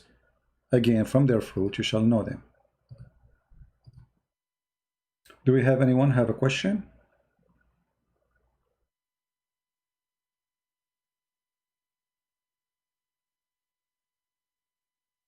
Anyone have a question? So we were talking about the laundry, and obviously the laundry of Islam is very helpful for us. And I believe the laundry, the most dirty laundry, can be found in the Hadith and in the Quran, which I'm very grateful to have. How on earth can Allah say such a stupid thing? He cannot have a son. Yeah, well, you know, you see, there is one of the good things about the Quran, that it speaks in the logic of a fool. You know what I mean? So you should be grateful that the one who made the Quran is an idiot. Otherwise, that will make it harder on you to refute it. And this is why, actually, yesterday I spoke to someone. He asked special request. He's a Muslim, and he didn't want to talk in public. He's a very nice person. He's very, very, very respectful. I enjoy talking to him. And he said to me, listen, I don't want to debate you. I just tell me why Islam is not from God. Why Islam is from Shaitan. I said, I'm not saying Islam is like I cannot say the Quran is made by Satan. He said, why? He said, because it's too stupid to be by Satan. I mean, there's no way that Satan is so stupid to the point he made the Quran. I believe that Satan is way smarter than this. Now, I told him that I believe that all lies come from Satan, yes. So Muhammad is sponsored by Satan, yes. But the Quran is so stupid. Like, look at this story here in front of us. Like, I did not mention this in the story for him, but I mean, I mentioned many stories. I mean, look at the story that he found the sun set in murky water, Gog and Magog, you know, the angels, they open a school of Harry Potter to teach magic. I mean, so this is Shaitan talking. There's no way Shaitan, he made this book. This is a certified donkey who made the book. There's no way Satan, he can be so stupid like this. You know what I mean? The guy, he started laughing. He said, I don't believe you are saying, I mean, he says, you know what, I hate you, but you make me laugh. I said, okay, I appreciate your honesty that you hate me. He said, no, I don't really, I don't mean I hate you. I mean, I hate the way you hit, man. You hit hard. You know, you are not so nice. I mean, did you even know what you just said to me? I said, I'm just saying the truth. There's no way this book is from Satan. It's so stupid. Satan is smarter. But I believe Muhammad is satanic, is evil. So he belonged to the tree of Satan, but this book is not made by Satan. There's no way Satan will say the sun set in murky water. I'm sure that Satan, he knew where the sun set. There's no way Satan, he would say the woman have a sperm coming from her ribs. There's no way Satan will say all the stupid things, like lizard tried to kill Abraham. Right? This is not, I mean, this is some stupid idiot speaking to a bunch of naive people, fabricating stories, adding spice to the stories, to make stories. A person who cannot keep his mouth shut and is bored. That is not Satan. So he said, so how come you always say Muhammad is from the devil? I said, yeah, because any evil is from the devil. The devil, he come to us in many forms. He come to me as a Christian priest, have a cross in his chest. He said, really? I said, yeah. The devil is powerful, he's smart. He come to you from the door you like. If you are a person who like prostitution, he come to you from prostitution. You like gambling, he come to you from gambling. You like money, he come to you from money. What do you like? You are religious, he come to you from religion. This is why the Lord, the Messiah said, be aware of false teachers who come to you in the clothes of a sheep, but they are wolves. So what those false teachers do, they just change the uniform to fit with the customer.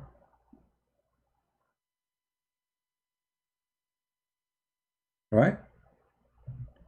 And then he said to me, well, isn't it the Quran says, like as we see here in front of us on the screen, like if you do righteous, how Quran is from the devil and it says do righteous? I said, okay, do you know what righteous? Righteous is to go and attack the Christian and the Jews and take their money and their women. Righteous is you go to your son, wife, and you flirt with her. Was Muhammad a righteous man? He said, yes, he was. I said, okay, did he go to his own son when the husband was not there and he flirted with the wife? He said, yes, he did. He said, well, this is righteous.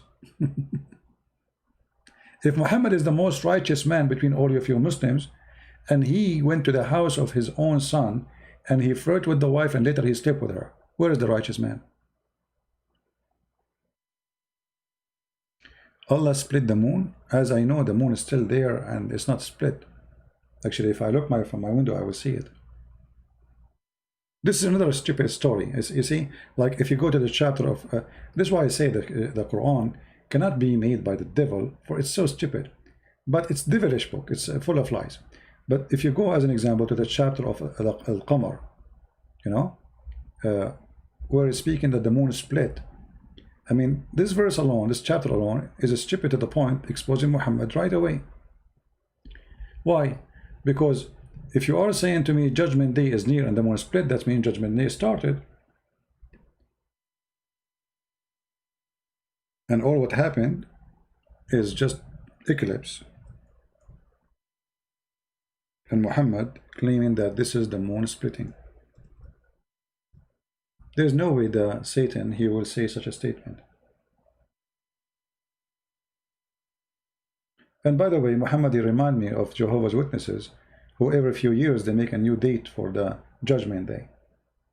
A second, a meteor come to the earth, they say Judgment Day is here. A second, a storm will come, Judgment Day is here. Hurricane come, Judgment Day is there, you know. And actually, for me personally, I don't like even Christians who try to use the word Judgment Day to claim that Judgment Day is coming because of storms or disaster happen. Like now, we have Corona. You will see some Christian, they say, oh, Judgment Day is coming. The Bible speak about, you know, diseases, etc. Okay, hold on. See, the Bible is a book. If you remember the story of Sodom and Gomorrah, if there was only 50 or even 10 people who they are decent, God will not punish this whole city. Only, imagine. If only, he said to him, what if I have 50, I will not punish it. What if I have 10, I will not punish it. 10 people only decent. So Judgment Day will come when the whole world is totally corrupt. Which means the one who is not corrupt is so tiny in number. And this is not the case until now. Until now, you go in the street, like if I go on my street where I live, I have a lot of nice people around me.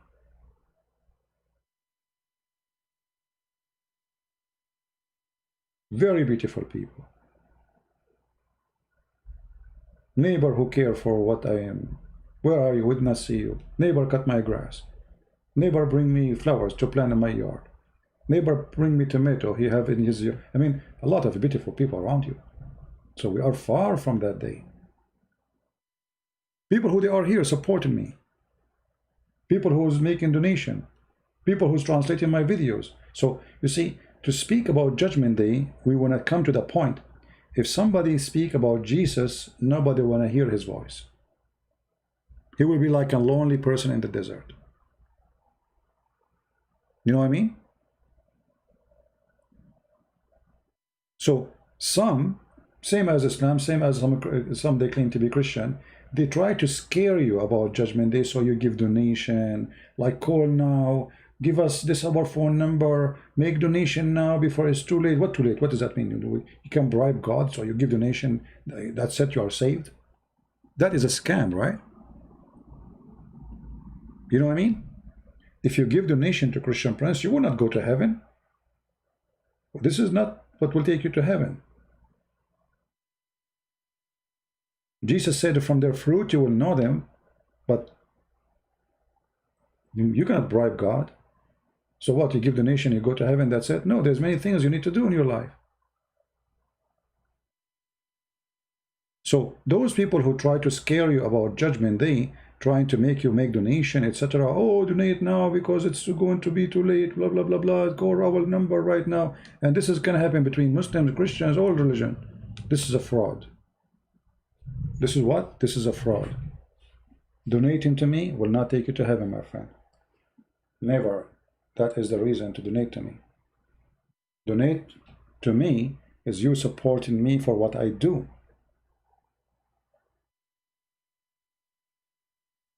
To help you and help other people and help children to know the truth. It's like having a teacher and you hire this teacher. But it's not the teacher who will save you. It's not the teacher who will take you to heaven. It is the Messiah.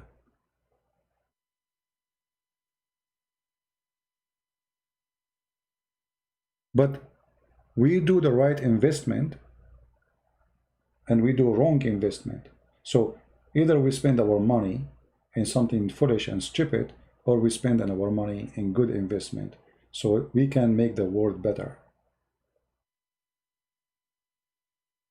You want to hire me forever? Yeah, no problem.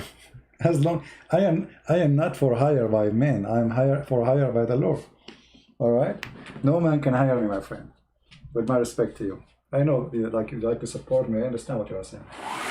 Let me close the blind. That's better. I am not for hire by any man. I am for hire by the Lord. So, and you know, but and again, you know, when we speak about God, the good God, doesn't mean we are good. I mean, who are we to speak about being good? We are sinners. We are human. We have sin. We get tempted. We have desire. We have wishes. We have dreams. You know, sometimes you dream about having money. I mean, like, oh, here we go. Like I'm sweating here. I mean, why I don't have air conditioning like everybody? You know, to have a cool house, etc. Thank God I have a roof. I'm so happy to have what I have. You know, I cannot complain. So you can be tempted, and you can be complaining, and you can be unsatisfied always, no matter what you have, even if you have a palace.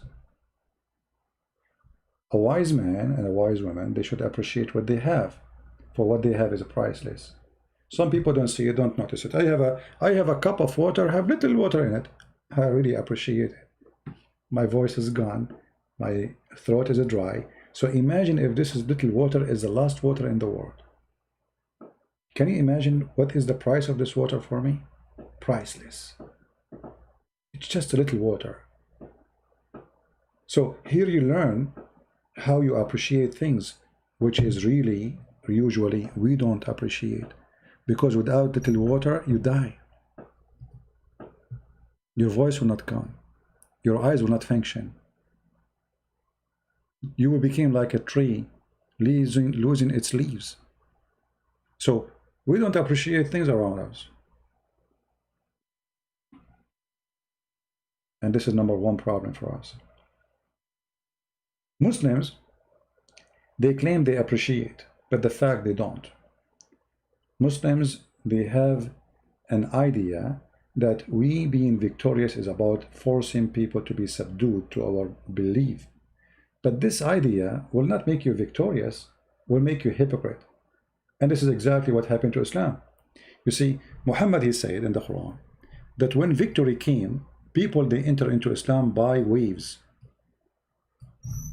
When victory came, what victory? War victory. Okay, Muhammad, why people did not enter Islam before that war victory? By waves. As we see in chapter 110, verse number 1 and 2. This site, okay. When come the help of Allah, that fast translation is about victory. وَإِذْ جَاءَ نَصْرُ اللَّهِ وَالْفَتَحِ, and the occupation of Muslims. And then we see that people entering into Allah's religion by crowd, tens of thousands in one day. Why? People want to live. You know what I mean? People want to live. That is not a victory. That is a religion of hypocrisy. Actually, this is the reason Islam is gone. Islam is stupid. You see, they force people into Islam, but there's no Muslims no more. Because now we don't know who is a Muslim, who's not. You know what I mean? What do you think of someone can speak spirit language? I cannot really comment about that. I believe that God is powerful. God, you mean maybe you are talking about speaking languages, right? Or speaking in tongues. I believe God can do miracles, and this is a miracle happened before, so it can happen later. But I cannot, you know, testify for people I do not know. Maybe it's true, maybe they are lying. You know, but can God do that? Absolutely. Can the Lord make us do that? For sure. Can the Lord, he give me a power to make a blind see? Yes, he can. But there is many, they are false, and there is many, they are truthful. There is many, they make false miracles so they can collect money from people. You know, he take his business like a magician, you know, just to do false. They hire false people to claim that they are sick, and then he heal them, or they shock them, or whatever, like, you know, this garbage. Like Muhammad, he claimed many things. And who dare to say you're a liar? But can really miracles happen? Absolutely.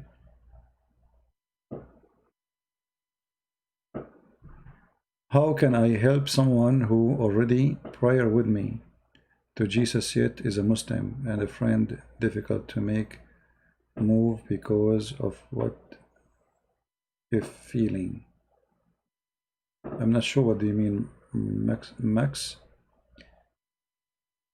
You see, you do your best to help somebody to accept the Messiah, but the best one to help someone to accept the Messiah is the Messiah. Tell the person to listen to the words of Christ, especially if he can play audio, if there's like an audio Bible. Let him listen to it. Listen to the wisdom, the beauty, the amazing teaching. Otherwise, nobody really can help. I mean, like today, one of you, he sent me a video about collection of people who left Islam talking to me. You know, I help people, yes. I show them truth. I convince them by evidence. But accepting the Messiah, it is the Messiah and you. I do my part as a person who have knowledge, show you reference, explain to you, but the acceptance or rejection is your business. Danuk, my friend, may the Lord, you know, take care of you. I hope my prayer is accepted.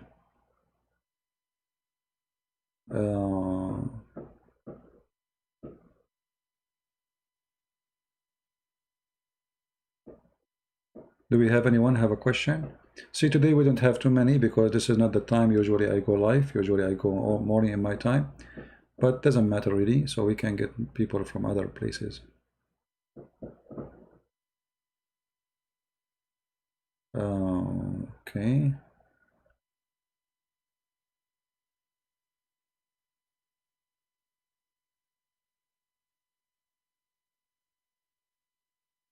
Any question?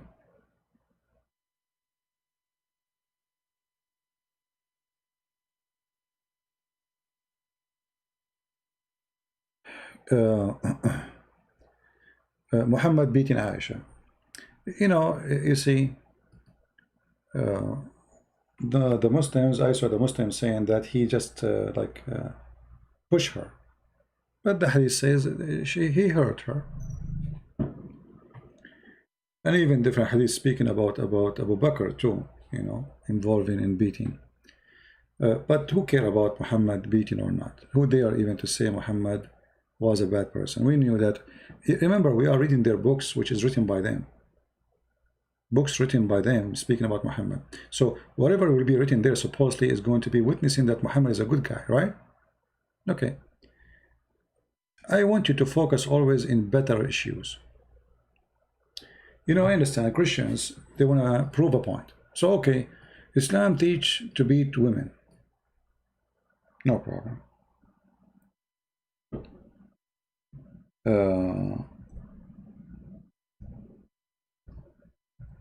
It's better for you to focus in women in general, not only in Aisha, because they can give you all the excuses. So if you want to prove to women that they're women, they as women, they don't have equal rights, then that is a better choice, because they can make it an individual story, and they can even deny the story, saying, oh, this is hadith. They can make it da'if, they can make it rejected, they can make it as they wish. But if we go in the Quran, we will find that the Quran says clearly, beat your wives. The Muslim, they add like first and second, etc. Change the translation, you will see this, those things disappear. So I advise Christians always not to waste your time about those things. Focus in general rules, which make Islam look as it is. It's better for me to focus my time showing that women, they will be beaten by men. And that alone, doesn't matter how light the beating is, which is not really light. We have the hadith proving that the man he did beat his wife into her skin became greener than her clothes.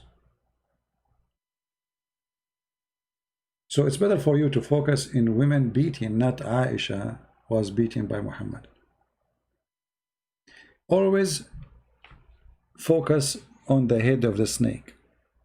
You can add that example to this example to support more proofs, but don't mention it by itself. You know what I mean?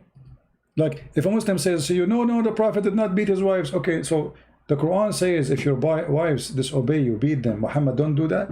Does that mean you disobey the Quran? You know what I mean? So you have to deal with their logic. Their logic is silly. So are you saying that the one, if a Muslim, he says to you, no, no, no, Muhammad did not beat his wife. Okay, are you saying that beating wife is wrong? If you say yes, okay, thank you. That's mean Islam is wrong. You know what I mean?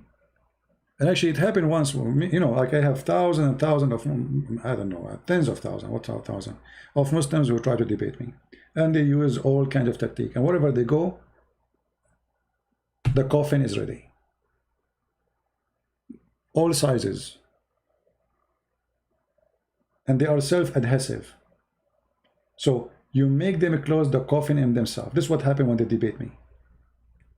So once I was debating a Muslim, he was like so excited. He says, no, Islam don't, so it's okay. Okay, so your prophet, he is a very good guy.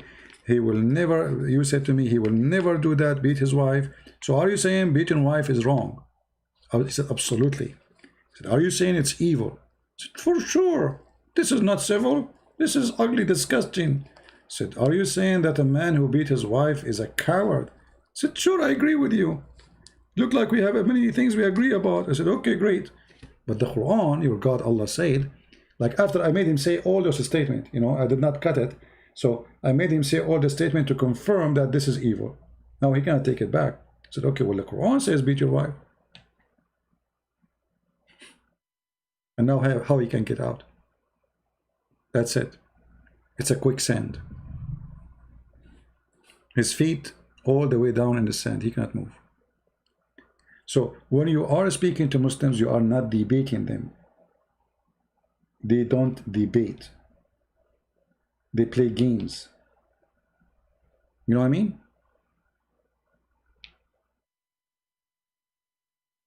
Can a Muslim become a Baptist and not receive the Holy Spirit? I don't know.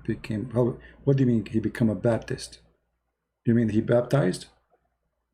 If he is a believer, he baptized, you will receive the Holy Spirit. Why not? If he's a true believer.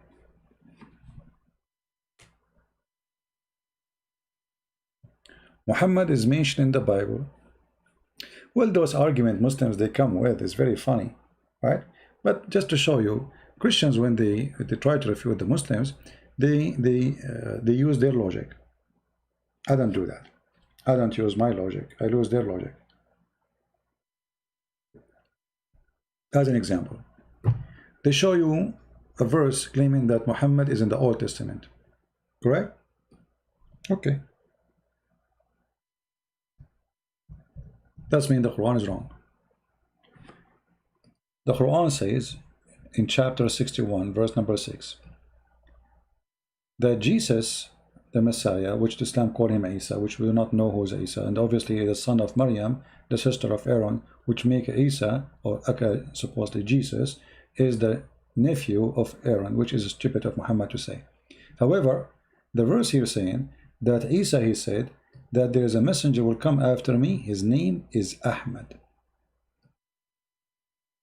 The Muslim here translate the name. You should not translate the name, you should put it as it is. But anyway, praised one. Okay, who is the one who mentioned that name? Isa. So why you are quoting me for the Old Testament?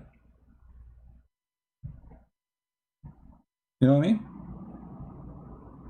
If you want to quote from me, you have to quote from me where Isa said there is a prophet, his name is Ahmad.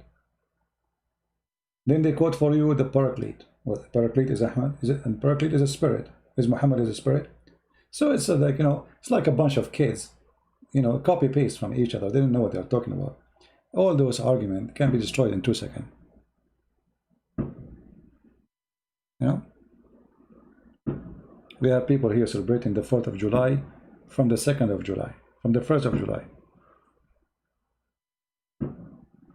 By the way, I don't like anyone to play with firework, and I will tell you why. New Year come, many occasions in your country, local occasion, occasion. You see, if you have extra money, go and give it to somebody poor. There's women, they have no husbands.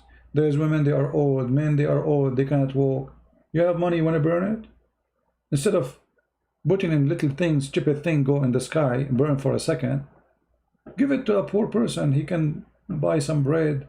He can buy maybe something he need, clothing, medicine. I mean, it was very sad for me when I was in the Philippines, and I saw how in the new year Filipinos spending hundreds of millions of dollars, literally. But this is a poor country. How you are poor and then you spend all this money? For what? All this money is gone in 5 minutes. You can build schools, you can build hospitals, you can fix your water problems, your flood problems, your roof problems. So please be smart. For me, a person who do this, with my respect to everybody, is like a fool. He's a fool. You know, one day, for me, I like to go, I used to go a lot, like hiking and camping, etc. So once I have a friend, and he have with him cigarettes. I hate smoking. I never smoke all my life. And you know, if you wanna sit next to me, don't smoke. Anyway, so you have his cigarette, we have fire. Then I took his cigarette box and I throw it in the fryer. He got upset. What you did? You know, why you? So this is the only box I have. We will stay here for the coming 2 days. So what happened? Why are you upset? So you throw it in the fire. I said, aren't you bringing it here to burn it? I just burn it for you. I mean, how foolish a human being is. He buy something to kill him. He buys something, spend money, cost him a lot of money to kill him, to kill himself, to kill his wife, to kill his children. You smoke in your house, all the house is smoking. How foolish. I know many of you will be upset from me for saying that, but this is the truth, my friend. I am not here to say what you like to hear. I am here to say the truth. Why you want to do that yourself? If you calculate how much money you spend for a smoke, and the fact, no, you are not smoking, they are smoking you. They are smoking your blood. Those who they are saying you tobacco, they are billionaires. And I assure you, they don't smoke their own product. Yesterday, the Italian police, they found more than what is equal of drugs of 1 billion euro. How much? 1 billion euro. Made by who? Sent by whom? By ISIS. Sent to where? To Europe. 1 billion euro. That is the devil, my friend. ISIS sending drugs to Europe. Look how smart they are as evil. From one hand, they destroy the nation, or the nations of European people. They destroy their youth. They destroy their health. They kill them. On the other hand, they take their money. You can go right now and search it in the news. 1 billion. And the funny Trump, he keeps saying to us every day that there is no ISIS no more. But they are saying clearly that those are drugs coming from ISIS in Syria specifically.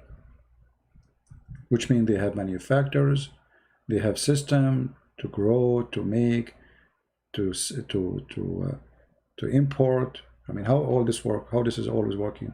You can imagine how powerful this mafia is.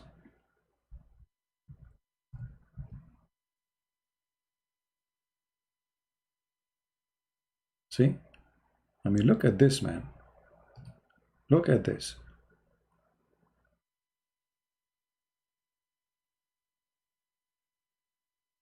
Look how big what they found. All of this. 1 billion euro. So this is the value of the drugs.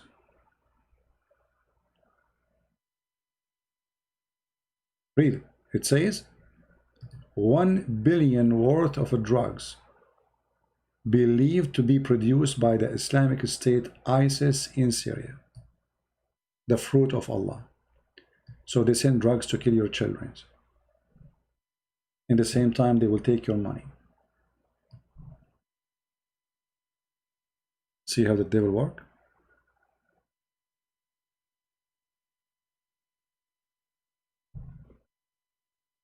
But it's not the fault of ISIS. It is the fault of corrupt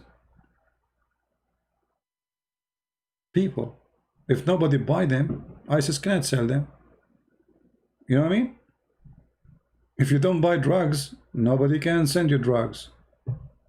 So we cannot blame ISIS for you being stupid.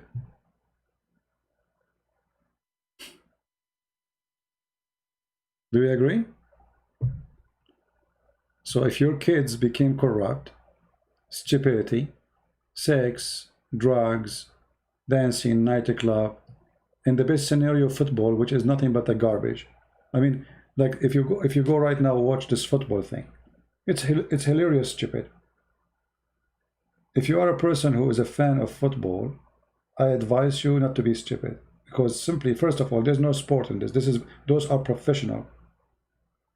Professional. You see, the second sport became a profession, it's not sport no more.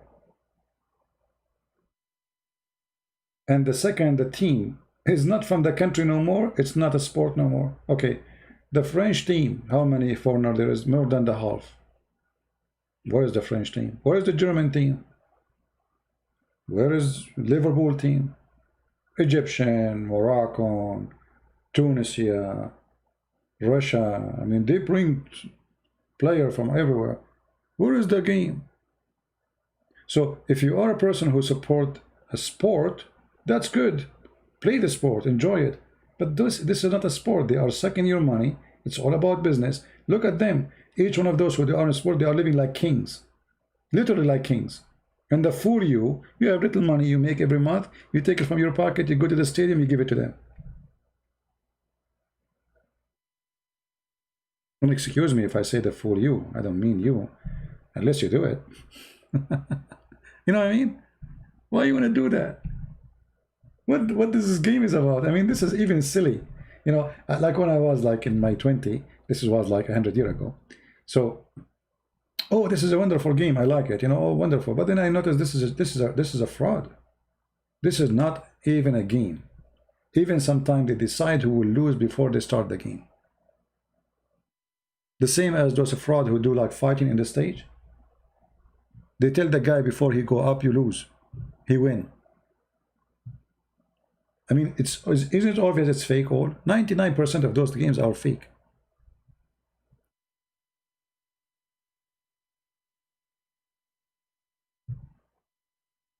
Intelligence is what makes us a human, not the opposite. Not because we are a human, we are respected. No.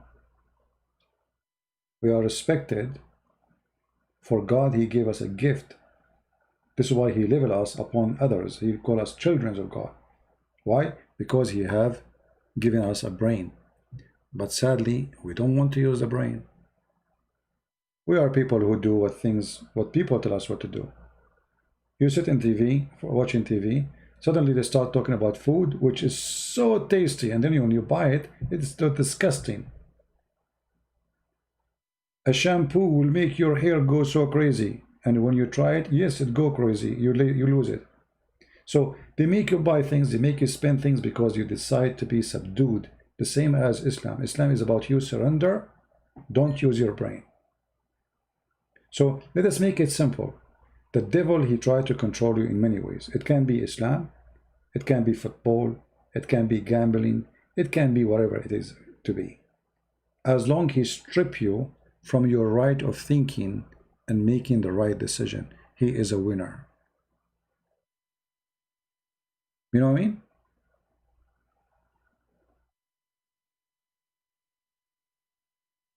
It's about making you a goat. Someone tell you what to do, what to buy, what not to buy, what to eat, what not to eat. And they create days like the Father Day. What this day is about? It's just to go and spend some money to buy a gift for your father. And now if you don't buy a gift in that day for your father, that means you don't love your father. But who said that? Companies, they said that. They want you to be a fool. The day for the mother, how many billions is going to be spent in that day for what?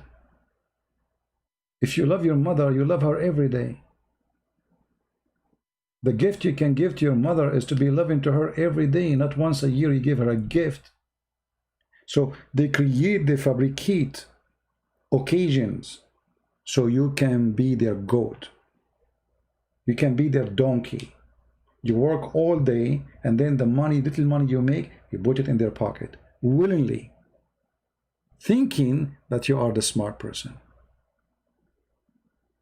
So now we have the 4th of July. Let us buy firework. You have fire in your head. What firework? Okay, 4th of July, thank God, we are a free nation. Instead of burning it and you know, what about teaching your children about the garbage of the liberals, Antifa and potato and tomato, those crazy people who want to destroy statues and etc. I mean, madness.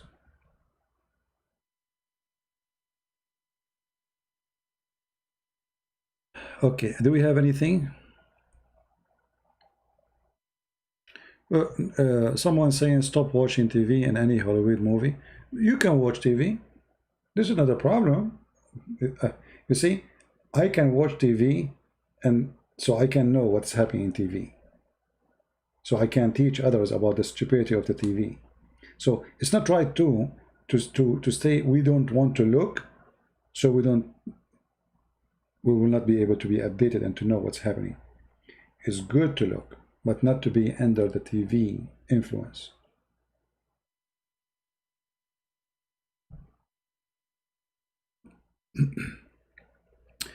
There's a verse that speaks well of Christians in the Quran. No, there's not a single verse support the Christian in the Quran. That's not true.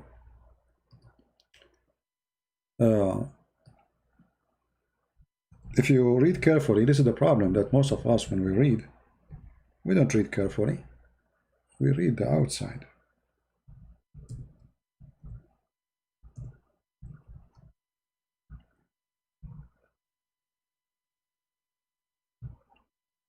This is the verse you are talking about. Mark, our friend MXRK said, let us show you his statement. There are verses that speak well of Christians in the Quran, and they always use those to support their argument. That's absolutely not true. There is not even a single verse in the Quran speaking well of the Christians. And I will give you an example right now as we speak. This verse here as example says, the most people, oh, my screen is not up, sorry. Let me turn the screen on. It's my fault. This is our friend here, he was making the comment. There are verses that speaks well of the Christians in the Quran, and they always use these to support their argument. That's false. Islam is like a Satan have two faces, and Satan he like always to appear to you in the face you like. So read with me carefully. You will find the most hateful people to like they have hostility to those who believe, which means the Muslims are the one who they are called Jews. Okay, so what this verse saying? This verse saying that the most hateful people to Islam is the Jews, and the idolaters. Okay, and then you will find the nearest of them in affliction to those who believe to be is the one who call themselves Christians. Right? Okay, you will say to me, here it says speaking well about Christianity. That's false. That's absolutely false. The purpose of this verse is to divide and conquer. So don't be the fool. If I want to go and now I want to say, I want to kill you, both of you, Christians and Jews, and now I will make them united against me. That will not work. So I will say, oh, Jews are the minority. Let us start with the minority. The most people who hate you is those who call Jews, and the most people they are close to you, those who they are called Christians. So that now the Christians, they are relaxed. Oh, Muhammad, he don't mean us. So if he killed the Jews, let us sit and watch. And this is exactly what happened. The Christian did not get involved when he was killing the Jews. He fooled them. He made them relax. But Muhammad is a person who believes Saturday first and Sunday is next. So this is to divide and conquer, not speaking good of you.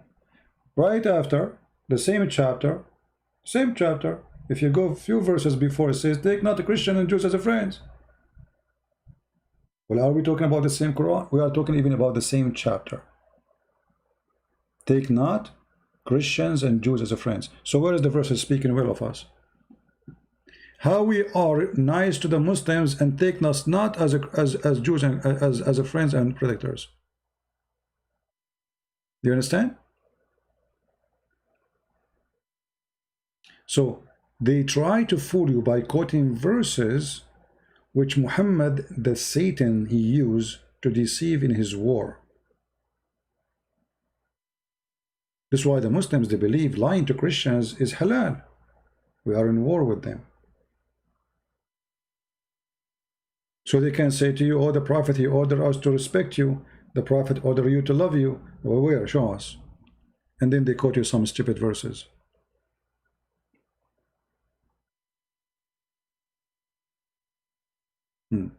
Yeah, but you have to be careful. You know, they try to trick people.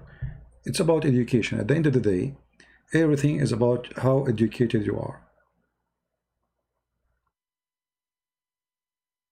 It's a book, my friend. If you want to respond to a claim, you use the book. You don't use a verse only. You know what I mean?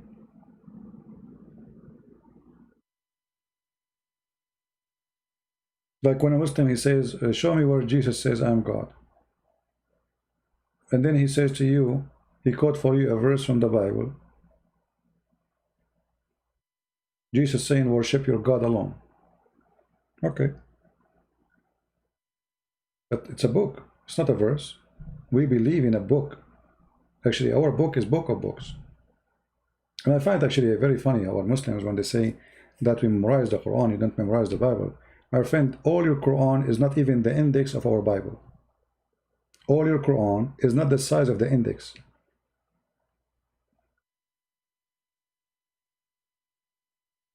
You memorize what? All your Quran. It's a very tiny part. If we compare between the size of the Quran, there's a guy, he wrote the Quran, all of it in an egg. All the Quran in an egg.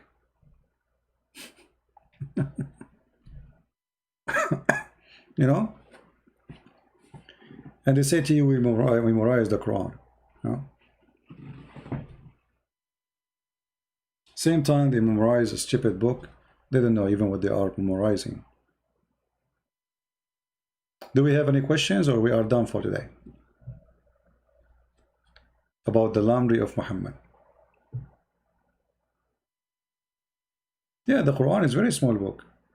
You see, when you read in Arabic, like Arabic text, they make the font big so they can have more pages, but otherwise the Quran is so tiny, small.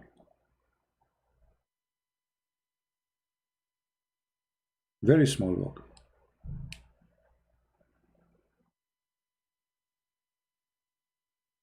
If we compare between the size of the Quran and the size of the Bible, we'll find that the Quran is not even like the introduction for the Bible.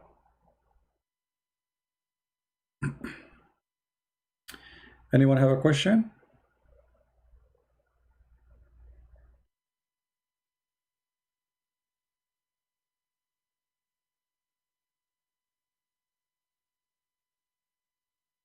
Nobody? All right. I'm not sure. I don't know. Tomorrow. Maybe I will go in the morning tomorrow. We will see. I will let you know. What is the context of Surah At-Tawbah 9:29? That verse is very simple. The Muslims, they were afraid after Muhammad, he forbid the pagan, the Muslim pagan, like them, they are all of them are pagan anyway, from entering the Mecca and Medina. So because of that, they were worried that they will be in poverty, for there's no business no more, no trade, no etc. It's just the Muslims who don't do anything except war. So Muhammad, he told them, read carefully, oh, you believe, this is verse number 28, the idolater only are unclean, they are najis, filthy. And this is the supremacist teaching of Islam. Islam teaches that Muslims are clean. Anyone not a Muslim is filthy, dirty, najis. Najas is like a sewage. So let them not to come near the Mecca and Medina. And then if you fear poverty, Allah will reach you from his bounty. And right away says, go and kill the Christians and take their money or let them pay jizya. So this is the context. Do you see it? It was a solution for the pocket of the Muslims. From your blood, from your money.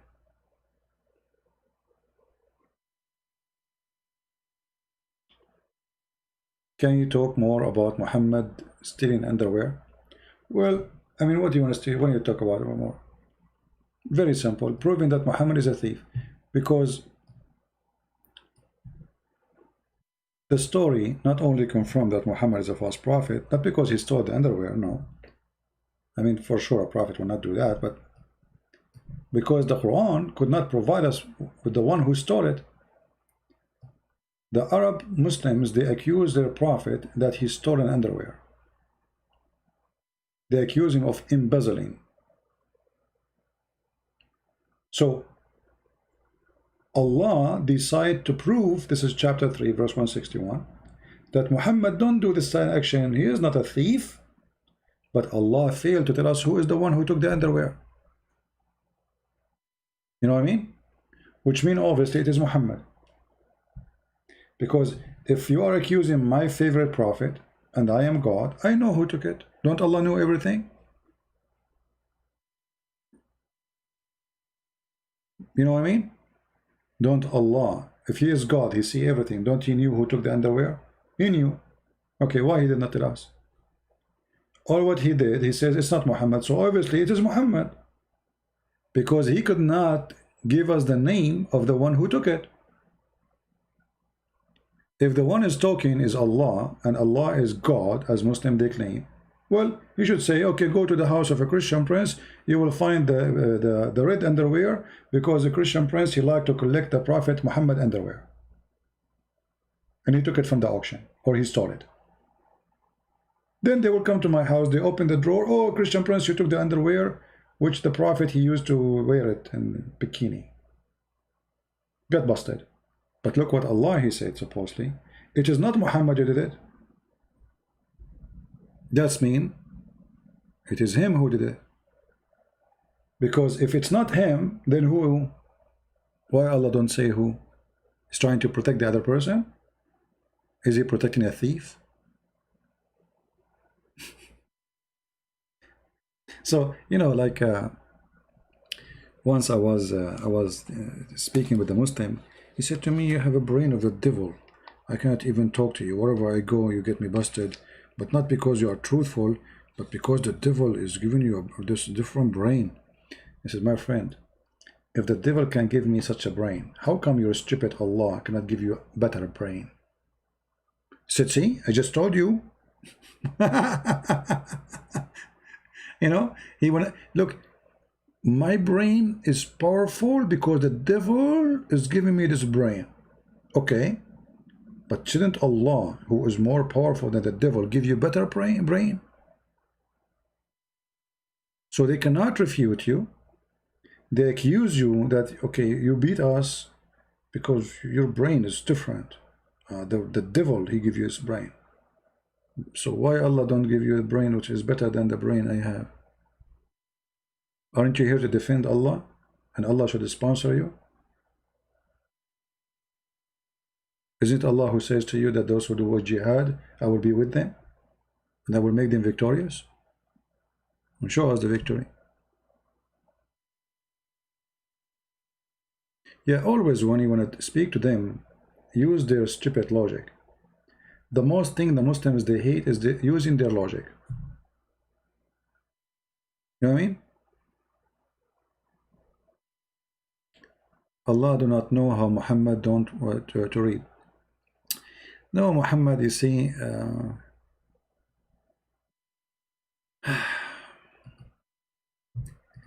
Muhammad is a person who lived between the Jews.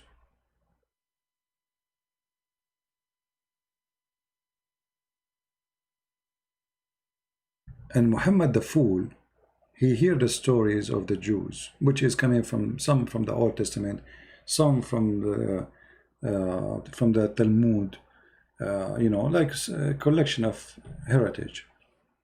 And Muhammad, he adopt immediately. Whatever the Jews they say, Muhammad, he take it for granted. So, have you ever heard of the Muslim saying to you that it's mentioned in the Old Testament that there is a prophet who cannot read, or someone who cannot read? This is about the Prophet Muhammad. Muhammad, he heard about it. But that statement there is about the false teachers. And this is happening exactly when you have a fool copying without understanding. It's about people who worship God by their mouth, but the book for them is sealed. They say we are unlearned, illiterate. So the excuse is, we don't understand it. Muhammad, I think he was trying to take a cut, like a character from the Bible about this person who do not know how to read, and he say, it is me, the one who do not know how to read. It is sealed for me. But if you go and read the verses, you will see it's about a person or people who they are fake, false, corrupt, you know.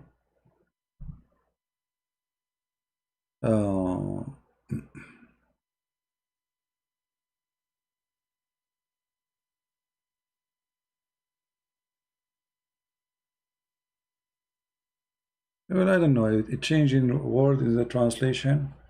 What does that mean? I mean, yeah. And now they agree. All this time they were reading their own Quran. All right. Did finally Allah swearing by His creation? Will Allah swear by? First of all, who said that those things are the creation? Allah, He swear by the fig. Have you ever heard of a God swear by the fig?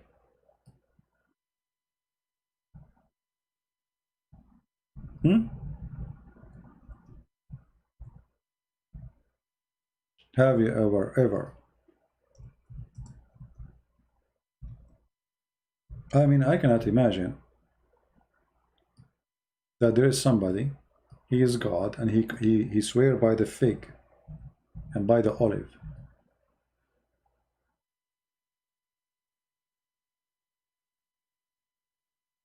Do you see it? By the fig and the olive. This is God. So imagine I claim to be God, and then I bring for you a watermelon, and I swear. Swear by what, Christian Prince? By the watermelon. Huh? I swear by the tomato. So when you say to me he swear by the creation, I mean, he goes so silly. Not only he swear by creation, he goes so silly to swear by the fig. What's fig and olive? You go and read the interpretation, they say to you, Allah swearing by the fig. Even they are not ashamed of it. By the fig. Why? I was hungry. What? He missed it? He did not eat for long? So it's, you know, it's a stupid book. Actually, you know, one of you sent me a video saying that they found the Mount of Sinai in Saudi Arabia. And you know, sometimes I wonder like how people even listen to those things. What is the name of the mount? Mount of Sinai. So it's going to be in Sinai, so it is in Saudi Arabia. So imagine I say to you the Mount of Norway, and then you tell me I found it in Mexico. You know what I mean? Do you understand what I'm saying? They sent me a video saying that they found the Mount of Sinai in Saudi Arabia. But it's called the Mount of Sinai. But Sinai is not in Saudi Arabia. Sinai is in Sinai. Anyway, I mean, people, they come with a lot of things. I don't know, like I find it funny. But nobody want to think for a second. I mean, just people, they copy, paste, and throw. They throw at you stuff, you know, like sometimes you feel like when you walk in this earth, you feel like you are walking And there's people, they are throwing bad tomatoes on you. And they are asking you, is it bad? Or is it tomato?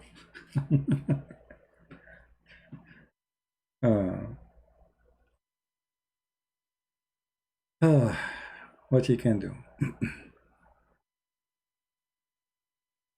You know, always try to use your brain. Don't be a person who depends on others to think for you always. Use your brain. I remember like once they have in the month of Ramadan, like they have like a program. If you answer the question, they give you like an ounce of gold gift. Imagine just a question in the street. So the TV is going through and asking people a question, and then there's a team inside the studio. It's like entertainment program in Ramadan. So they ask the team an insect, and this insect is mentioned in the Quran and produce honey. What is the name of the insect? The first team, they gather their head together and they are like whispering, and then time is up. They did not know the answer. They give the question to the second team. The second team, the time is up, they could not find the answer. Then they switch the question to the street, and then an insect mentioned in the Quran, and this insect make honey. What is the name of the insect? It's hard. It's very hard. Maybe cockroach? Maybe chicken? So sometimes a human being can go like out. I mean, this is like something. It's hard to believe that yes, a human being can be silly and very empty-minded. You know. Another one, they ask him like they ask, air conditioned New York. What is called in air conditioned New York? Name for us the name of the air condition and win an ounce of gold. The guy he say Mitsubishi. Okay, repeat the question. Air condition New York. Name for us the name of the air condition and get an ounce of gold. Toshiba. First person, second person, and I'm dying laughing at he just told you the name of the air condition. It's called air condition New York. What is the name of the air condition?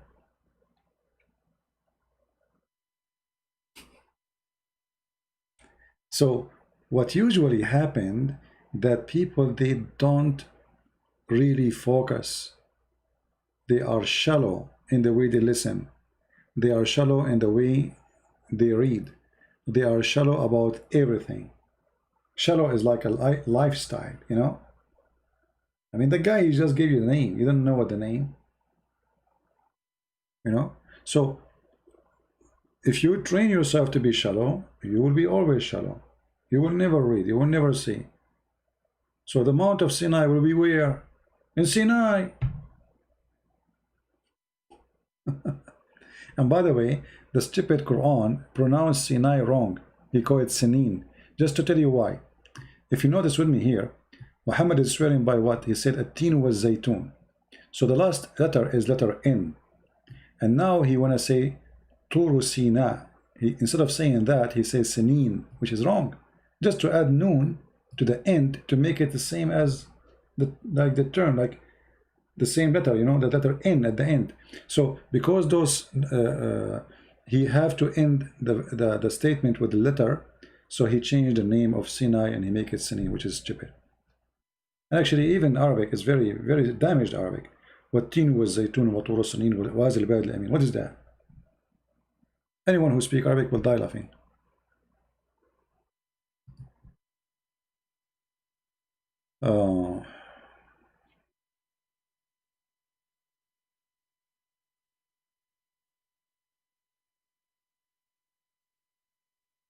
Anyway, so I think we have enough for today. I hope you guys have a good time. But look like this time in the day is not too much attractive to many. We have only 500, 600 people today.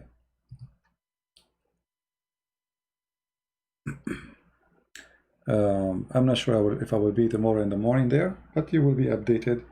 Subscribe to our page in Patreon, in Facebook, and Minds.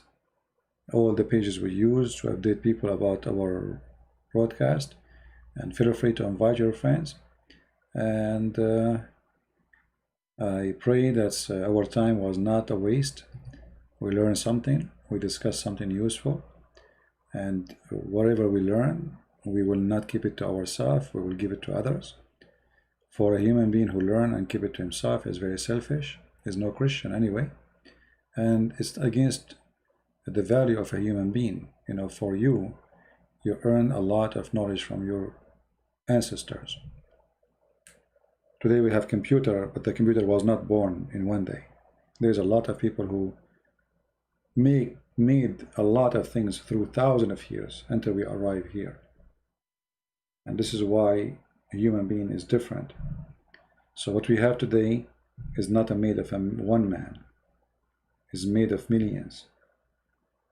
Today, when anything you have around you, it's not a product of one person.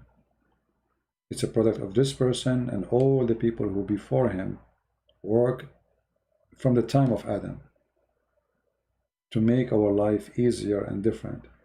Not long time ago, you know, people, they used to wash their clothes by hands. And that really is very tough, very hard, especially for those who have a big family. And then human beings start thinking about how to ease. So the ease we have today, we should appreciate, but we should remember it's not only an ease for us, and we stop there. We have to provide something to ease for the one who will come after us, our children's. So don't be selfish. So whatever you learn here, you should share with your family, your friends, so you will ease life on them, and they will not be fooled, they will not be trapped, they will not be victims. If you think you are protected, doesn't mean that your child is protected, for you did not inform him, you did not teach him. Don't hide the truth. Sometimes the truth is ugly. You hide it from your children, they might be a victim tomorrow. Teach them about that drugs is wrong, sex before marriage. Teach them about what's right, what's wrong. Teach them about God. Teach them about a false ideology around us, dangerous ones. So if you don't do that, you are exposing your family, your children to the worst. It's like we don't have immunity. The immune system we have is our knowledge, not only the white cells in our blood. Corona is strong because we have little knowledge about it. Corona is so weak when we have knowledge about it. So in order to fight a disease, you need to study it. And here we are fighting a disease, it's called Islam. So if you don't study it, and if you don't share the knowledge you learned with your children, you are committing a crime against them. I remember a guy in Australia, his son is 15, 16 years old. Suddenly he disappeared, and after a year he saw him in the TV in Syria committing suicide bombing. The poor kid, 15, 16 years old, he is not a Muslim. He met a bunch of Muslims, they converted him to Islam, and then they smuggled him all the way to Syria to join ISIS, and they fool him to commit suicide bombing. If those families, they did learn about Islam, and they taught their children, their son by now should be a grown man. He will be 20